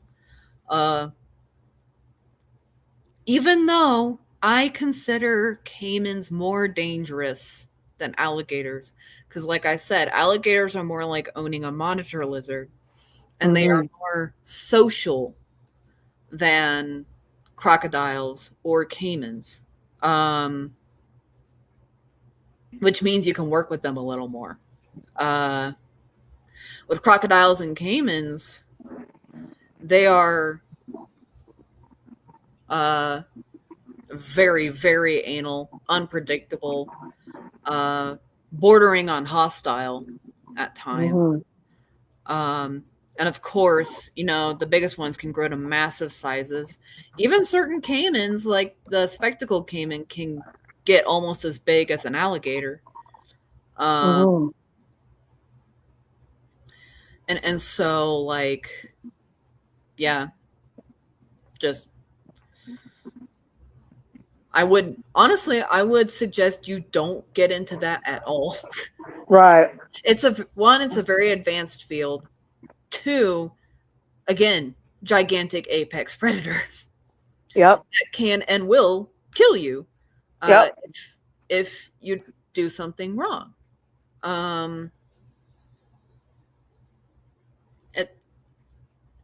If nothing else, think of the medical costs. Yeah, that's the main reason that keeps me from wanting to get a crocodile monitor, because by God, those things could literally kill you. Yeah, it's just like if your hand's taken off and you have to go to the hospital, that's thousands of dollars. I remember Tom Crutchfield actually had a croc monitor that launched itself at him, and if it weren't for the fact that he grabbed the monitor's throat and kind of like yeeted it off to the side, it would have tore out his neck. Yeah, and probably would have killed him. But no, the croc monitor only really just fucked up his arm pretty good. Yeah. Croc monitors, I love croc monitors, but they are basically tree climbing velociraptors, which right, they're gorgeous though. Oh my God. They are really gorgeous. Again, another creature that reminds me of a dragon. They have these fucking bullwhip tails and these massive teeth. And they also climb, which is why I refer to them as tree velociraptors. Like you want Jurassic Park? There you go. I mean, their claws look like velociraptor claws, like Steven Spielberg designed a lizard in real life. Even though the Jurassic Park quote-unquote velociraptors were actually based off of Deinonychus, because actual velociraptor is the size of a chicken. Right, they're like not intimidating at all. I mean, I still think they'd be pretty intimidating. Have you seen that fucking claw? Okay, fair. But yeah, that claw just on all the fingies of the fucking croc monitor is terrifying on its own. The bullwhip tail that could literally rip you open if it gets you good enough. Open if it whips you good enough, yeah. And yeah, if you get a fucking bite, that fucking whatever part it's biting, it's coming with it. Yeah. I don't think they have venomous saliva like the Komodo dragon. But still probably you need to clean it pretty good. They don't need it. Do you need help? Do you need assistance? Oh, goodness. Anyway, that's probably a good note to end on. Crocodiles and crocodiles. Right. Dinosaurs. Everybody fucking loves dinosaurs. Woo! Sorry, I almost died there. You good? But, yeah, I'm good. Thanks, everybody, for coming out, giving it a listen, hanging out with us tonight. Mm-hmm. Have a good week. Bye, Bye. everybody.